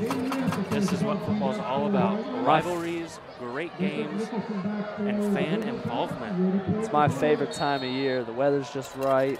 The best sport in the world's on. Not too hot, not too cool, just right. As there's a kick, onside kick, and it hasn't gotten far enough. It will not go far enough, and it will go out of bounds. So, double penalty maybe? Gonna be great starting position for the Grizzly Cubs, as they'll start in plus territory. Great for them. So, looking for a 6th drive, 6th score for the Grizzly Cubs. And that could be a very, very key moment in this game and how it turns out, as they could take this ball into the 4th quarter and they could score very easily. Go right back up by 21. I like the aggressive call there, though, by Whiteland head coach Darren Fisher, because if you keep playing like you have all game and letting Franklin go down and score, you're not going to have that chance to come back. So going for the onside kick, I believe, I think that was a smart call by Fisher. And it wasn't executed correctly. If I was a betting man, I'd say Shepard motions, and then it's a running play by Titus Phillips. And I would be a few dollars richer. You'd be a rich man.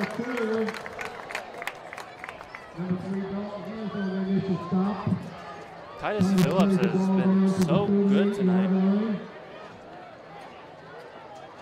4 touchdowns. Just under a minute remains. Clock winding down here in the third. Total of 27 carries for Titus Phillips tonight. 4 touchdowns within those carries. On the S of the logo, they hand it off to Titus Phillips, and he will be stopped right back there. Clothesline by number 3, Dalton Hughes, the junior. Titus Phillips kind of getting up a little bit slower than he probably could have. I believe fatigue is starting to set in for Phillips. 25 seconds remains. And he's going to talk to Coach Call right now. And he will be coming off of the field. Wow, interesting call there. They're going to let the clock run out. Whole offense is coming off. We are going to go down to our sideline reporter for the third time tonight. Kinley Shoemaker has a report for us here at the end of the quarter. Let's take it down to Kinley.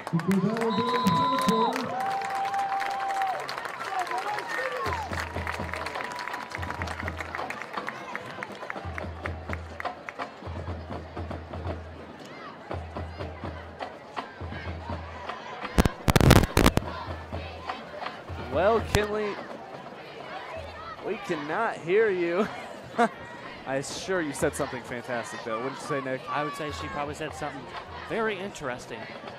We'll try again here in a minute, maybe a little bit later. Unfortunately, we're having some technical difficulties. Fourth quarter coming up. What do you think the standpoint is here for the Grizzly Cubs? What should their motive be? Run the ball, waste time. Fourth quarter, so this is their game to win. Right you are. They've led this game this whole time.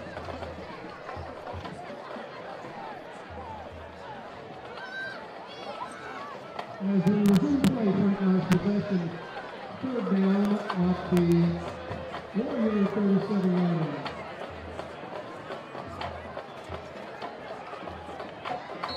Penick getting his offense together here. Comes to the line. Pertobal and Nicholson on the left. Clark out on the right. 3 wide. Same formation as always. Motion is Shepard. And run by Phillips. Nope, pass to Pertobal. Oh, he gets totally rocked. That was actually Clark. Yep, that was Max Clark. My bad. Clark had a drop. He got rocked right there, but thankfully it was just incomplete and not a fumble.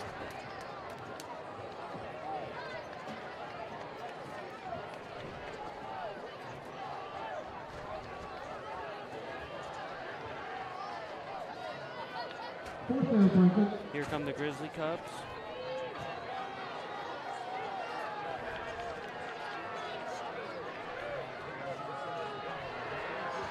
And Shepard starts on the right side this time and motions to the left. And it's a pass again. Penick running, almost sacked. He takes off.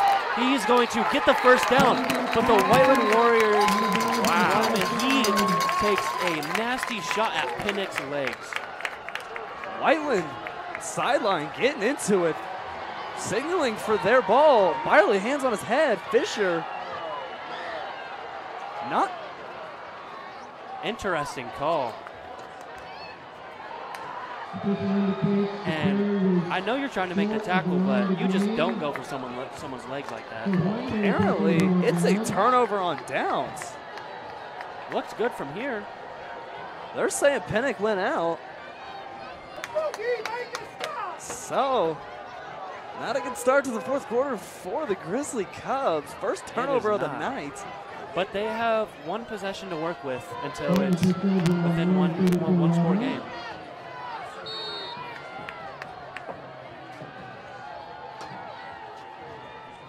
Here's the snap. As a run to Emberton again, but he gets stopped right at the line. He will gain nothing.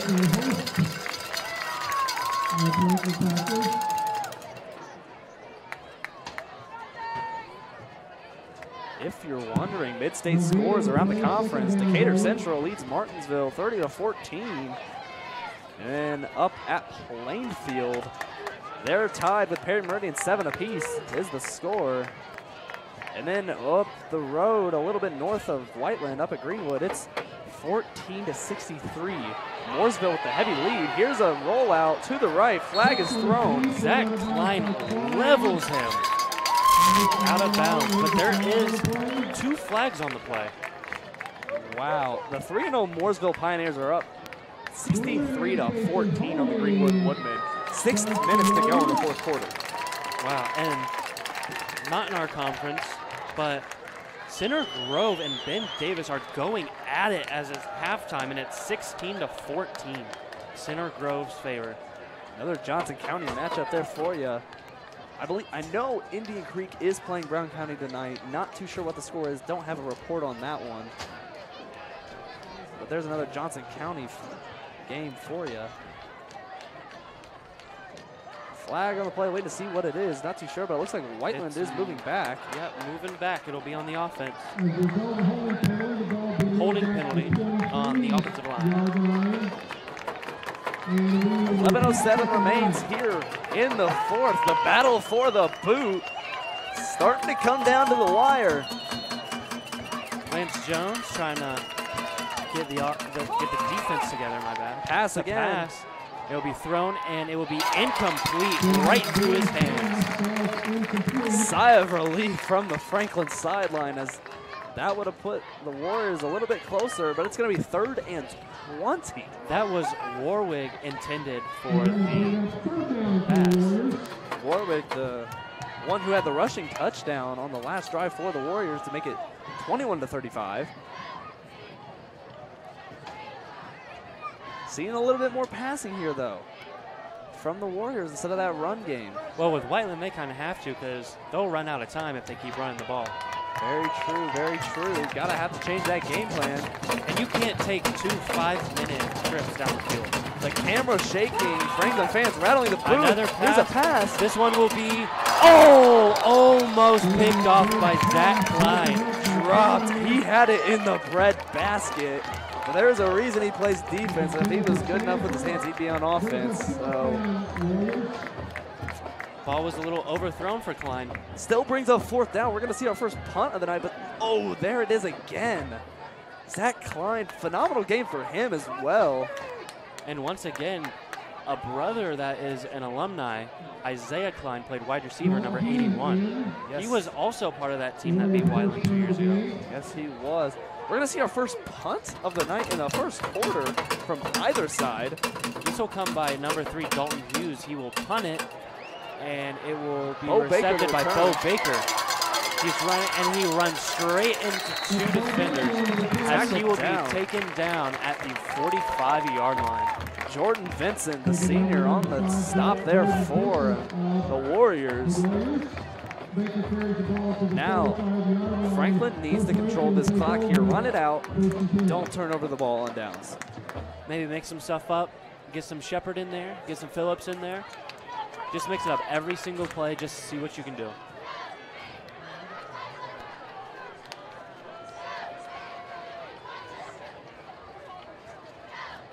I am hearing now that Mooresville has just scored 70 points against Greenwood. Wow. Mooresville favors in the 4A state race. Here's Phillips. Ooh, good breaks run. another tackle. He's going. Wrestled down by number 2, Brady Stanifer. That is a first down. If he cut left, he would have been gone. Phillips looking for his 5th TD of the night. Here's the replay once more. Penick gets the snap out of shotgun. In motion goes Shepard. Just right up the middle. Big blocks up front by our lineman. Breaks a tackle there. And Phillips has to be wrestled to the ground as he has all night. Well, he'll be sore tomorrow. You know that for sure. Great game from Phillips. Motion Shepard once again. And there's Phillips as he stumbles behind the line. Bobbles the handoff a little bit, but still gets back up there, but now he loses a yard, actually.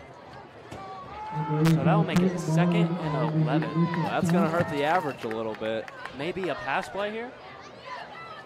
Possibly, but if I were the Grizzly Cubs, I'd still run that ball, get a little closer, run that clock down as much as you can.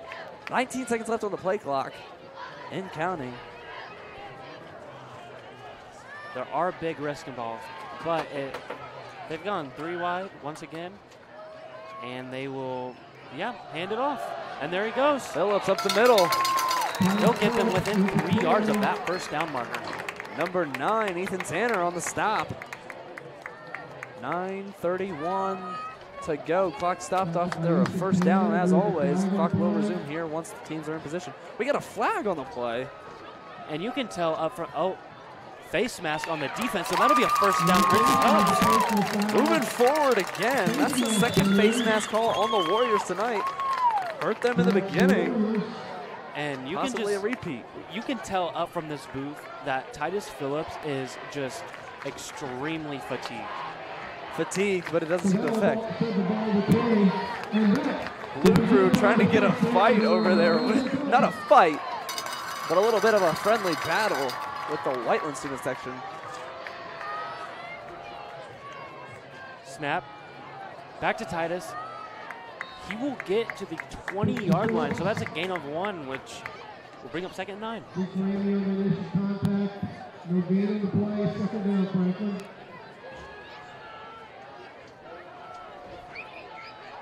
.905, just 9 minutes remain here in the game. Battle for the boot. Starting to look like Franklin's taking it back. Starting to do different formations. Maybe that just means they'll just run it a whole lot more. As he takes it 2 yards up the field. Third and 7 coming up. What would you expect to see right here? Would you see another run or a pass play on 3rd and long? I would say probably a run, just because it could be way too risky. Because if you run it, you can get closer for an easier field goal. True. And if you pass it, it's a farther field goal, more room for error. Right you are. Here's Penick. Oh, pass here. Up to Shepard, and that's incomplete. He had 2 men on him. First toss, well, maybe the second toss to Shepard tonight. Shepard hasn't been seeing much ball action tonight. They will go for this, it seems.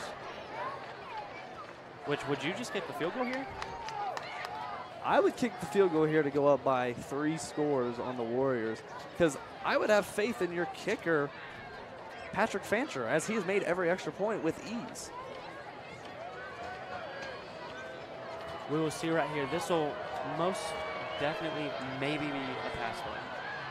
4th and 7, not sure on the call by Coach Call. He's got Titus right next to him. Pass play. Right to Max Clark. That is a first down, Max Clark. Huge play at this point in the game. First and goal for the Grizzly Cubs.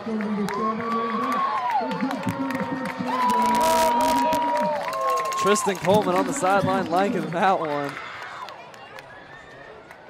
Coach Call, a risky call, but it works out. Here's that replay. Clark on the diving catch, falls down for that first. Here's a snap to Penick. He's going to take it himself. He's going to run, and there's a flag. It looks like it will most likely be holding. Not what you want to see, a flag to stop that clock. You don't want that clock to stop. 7:41 remains. And one of the players didn't catch his number. He just shoved Danny Groves when he stood up. So there was probably something going on there, but it looked like Danny Groves just flattened him into a pancake. Very high tension out here on the field. It'll be holding, so the Grizzly Cubs will move back 10 yards.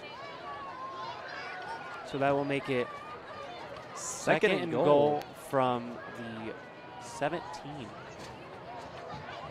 Excuse me, not the 17. The 21. So the ball is started back to 21. It will remain first and goal for Franklin. Here they go wide again. with 3 with Titus Phillips in the backfield. Titus Phillips on Titus the run. Phillips with the spin. He's going. He gets met by 3 defenders. 3 white jerseys on Titus Phillips right there. 3rd down here. Potentially a pass. 2nd down. I guess that was a repeat of first there off of the holding yeah. penalty.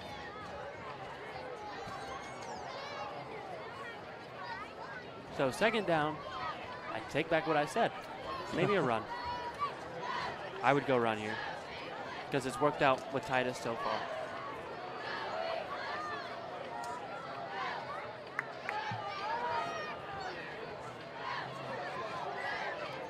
And Shepard in motion. Penick with the snap. Titus Phillips gets tackled in the backfield. Wow, number 85. That's Colton Marlin. Haven't called his name tonight. First time we've seen Phillips stopped that far in the backfield. Yeah, good stop by the senior right there on defense.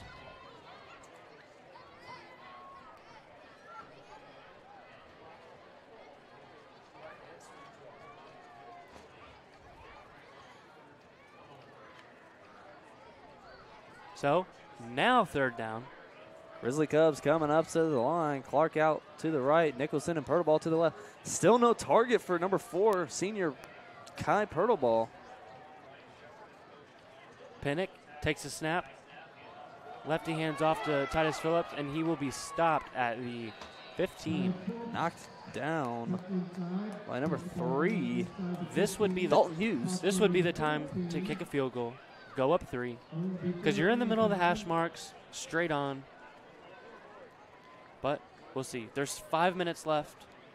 Well, just under 6 minutes, and run that play clock down, go out there, kick that field goal. If you miss, you miss. But if you make it, it makes it a 3-point lead, or a 3-score lead, excuse me. Yep. Well, they're going to pass here if they come out on offense because there's no point in running it from the 15 unless if you have so much faith in Titus as to run 15 yards into the end zone and score, because running will not stop the clock. Looks like a timeout here by Franklin. And with that being said, we're going to try to reach out to our sideline reporter, Kenley Shoemaker, down to the field in the end zone. Kenley Shoemaker.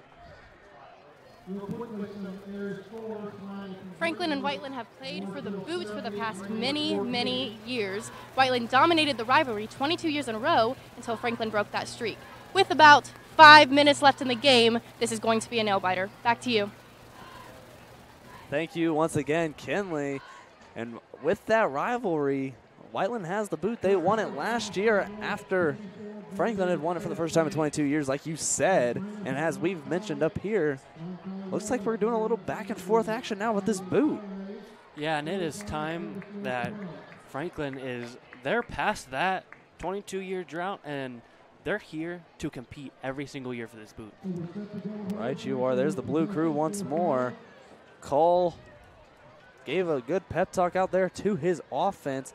Curious to see what they do here on 4th and goal from about the 15-yard line. Penick in the shotgun. Shepard motions. Penick will take the snap and give it to Phillips. But Phillips has a big lane on the outside. He'll take it down. He'll take it to the 11. So that'll be a turnover on downs, which that is not awful for the Grizzly Cubs, as it gives them, they have to go the whole length of the field to get 89 yards.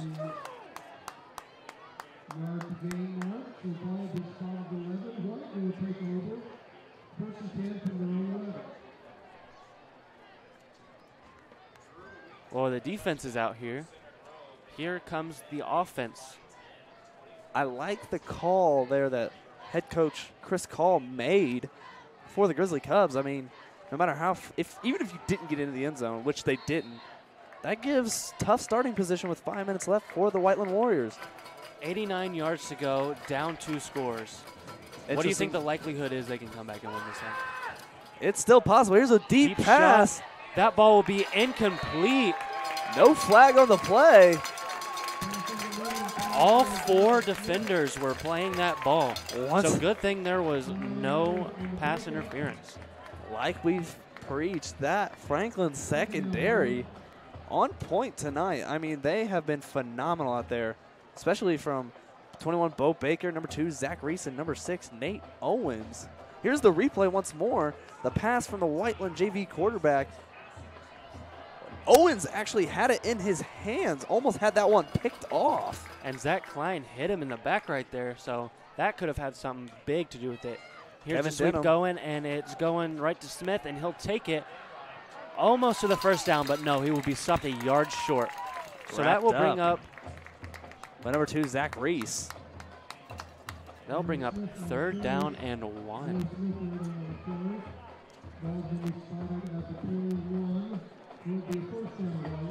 No, they're saying that's a first down. We're going to give it to them. Officials will give it.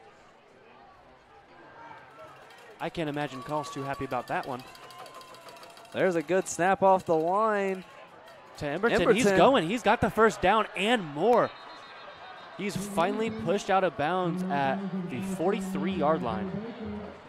Owens and Bo Baker forcing him out of bounds before it got too bad. But Whiteland's starting to drive down this field late. It's down 2 scores. This is not ideal for Franklin right now.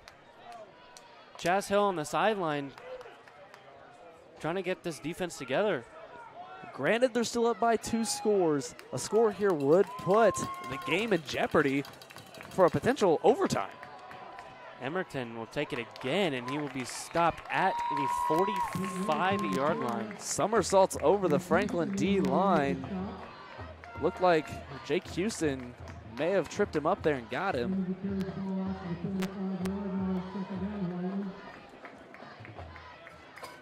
Haven't really heard much from number 58, Gabe Delgado, in the second half. He did have an impressive first half, but not too much in the second half. Smith almost bobbled that snap.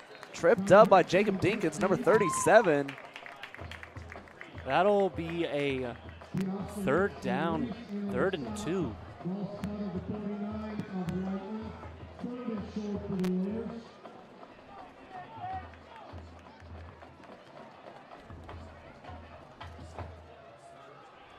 Once again, Kevin Denham going under center, commanding this offense as a junior. 37 Hicks, he takes the ball for a first down as he rolls over the defender. He will get the first down, but dragged out of bounds by number 31, Lance Jones.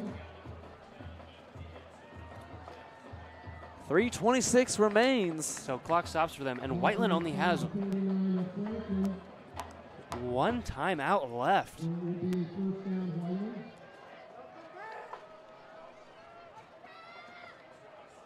No, they have 2 timeouts left. There we go. Yeah, the screen was with 1. There's a pass, and it is incomplete. In coverage, there was the safety, Zach Reese.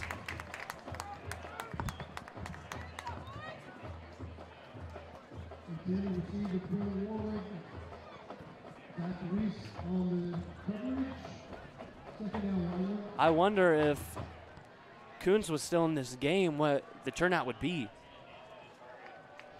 Not too sure. I mean, they were very run heavy with him in the game. I feel like with Denham coming into the game, it opened up the passing game for him.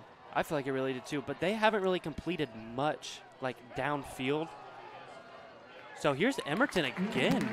It looked like he was about to break away, but no, he just stopped. Number that 44. tackle was made by number 44. JP.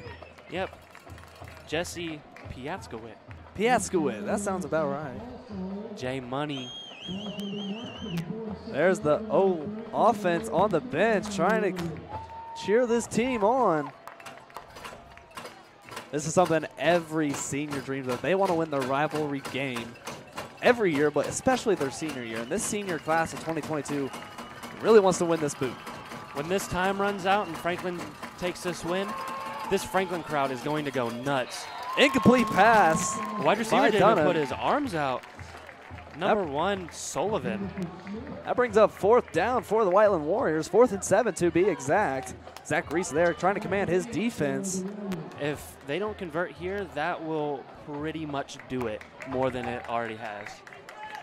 As you can see, Coach Chaz Hill on the sideline getting a little bit more excited.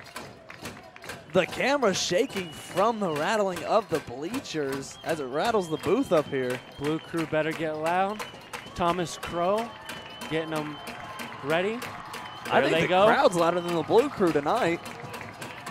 Here's Dunham. It's a pat. Oh, he will be sacked by Byerly. The offensive lineman, Reese Byerly, with this sack. Very clutch sack by Byerly, and that will give Franklin the ball and the win. Sack lunch for Reese Byerly, the junior. Hey, if this was the Colts, there'd be a free Big Mac tomorrow. That's a turnover on downs. It'll be Grizzly Cup ball with 2:32 remaining. And it's looking pretty. Here's that sack once more. Throws him to the ground. Look at that excitement from Reese. He throws him like a medicine ball in the weight room. I know he's in there. Coached by Mike Hart up in our weight room. What a great weight program we have. As he also owns the CrossFit here in Franklin. Snap, run with Titus Phillips, and he will take it about 3-4 yards down the field. Just saw number 6, Nate Owens, run off the sideline like he ran to the crowd. He went through the fence, possibly towards the bathrooms. Whiteland student section has checked out, as you just saw. They're leaving. And here's the Blue Crew waving goodbye. And here's a timeout on the field. Sounds like the buses are starting. Franklin saying, na, na, na, na. Goodbye. And there's Nate Owens running back onto the sideline. He must have used the restroom. He had to have. Lance Jones telling the Blue Crew to be quiet as there's still time left on the clock.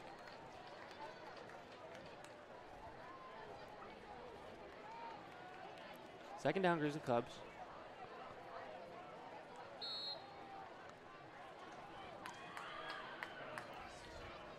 Seems like a corner blitz. Titus Phillips will be almost taken behind the line. He's still going. He's up. That's a first down. And more. He's going. What a run by Phillips. He is tired, but he is still going because he wants this so bad. Wow. The senior getting it done. Here's that replay. There's one spin move. Stays on his feet by his help from Danny Groves, the lineman keeping him on his feet. And John Shepard. Start the buses chant has arose from the Blue Crew.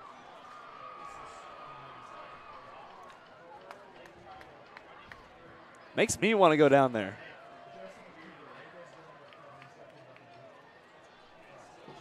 What a game by both sides tonight. The battle for the boot. A phenomenal game. I'm so glad I got to call this one. There's Titus Phillips again. Another one up the middle. That's a first down.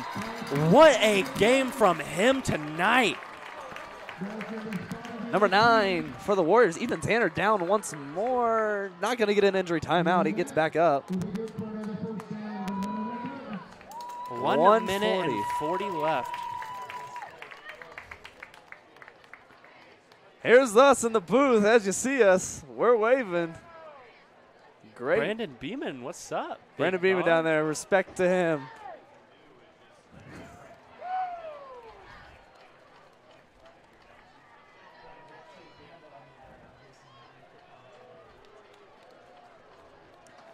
Back to the line. Penick in the shotgun once more.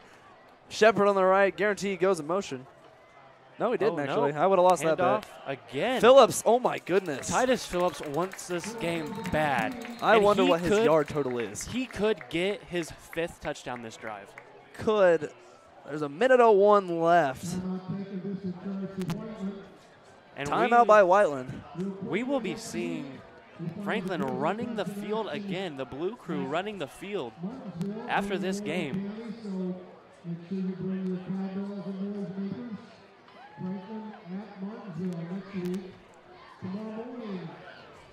How great is this? Fantastic. Our senior year calling this game. Phenomenal And crew. Zach Johnson, Keegan, Joseph, Brandon, Kinley Shoemaker, and all thanks to our great teacher, Kevin Hankins, down there. Fantastic. Who also works for Wish TV, who is also giving out the Blue Crew Zone banner. Yes, they are. Oh, because we'll win it this year. Oh, we have to. We're the best For student sure. section in the whole state. 2016 champs. And here's Penick in the shotgun once again. I imagine it'll just go to Phillips as there's one more timeout for Whiteland. Phillips again up the middle. Phillips, he will barrel his way for a first down. Clock stops at 55 seconds. If you're wondering, just heard, Center Grove goes up 10 on Ben Davis. They were down at one Chris point Call in that game. looks very confused and hostile. Clock is running. Got to get a playoff, though. That play clock's hit just about 20 seconds. Celebrating there, the defense. Great work from the defense tonight. The clock is just going to keep running. I think that Coach Fisher's just going to let this one roll.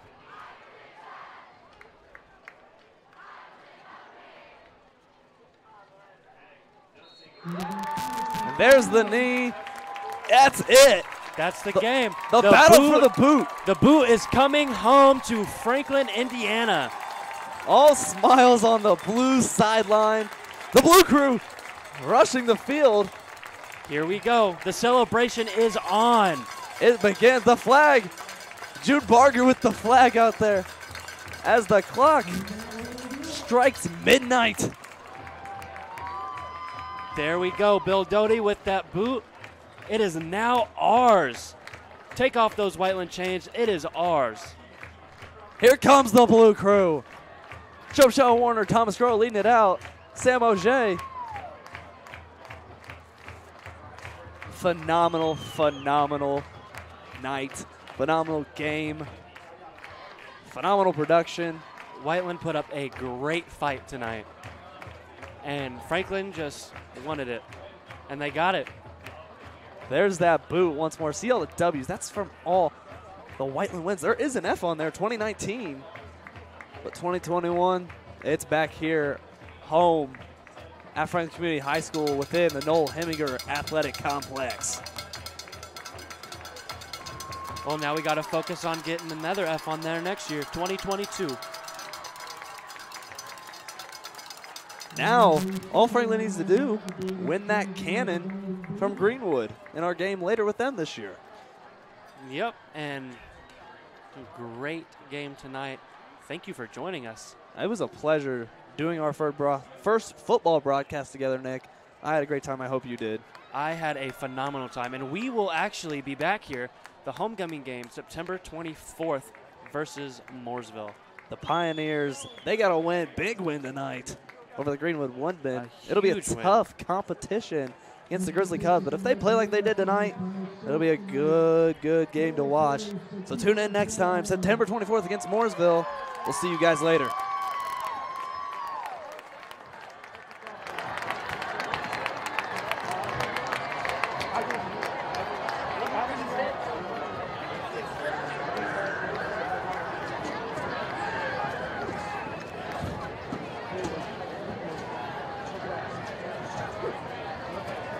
Congratulations, both teams in well-played contest. Grizzly Cup fans will be back here in 2 weeks with Mooresville. As always, we thank you for your attendance. Please drive home safely, and we'll see you next time.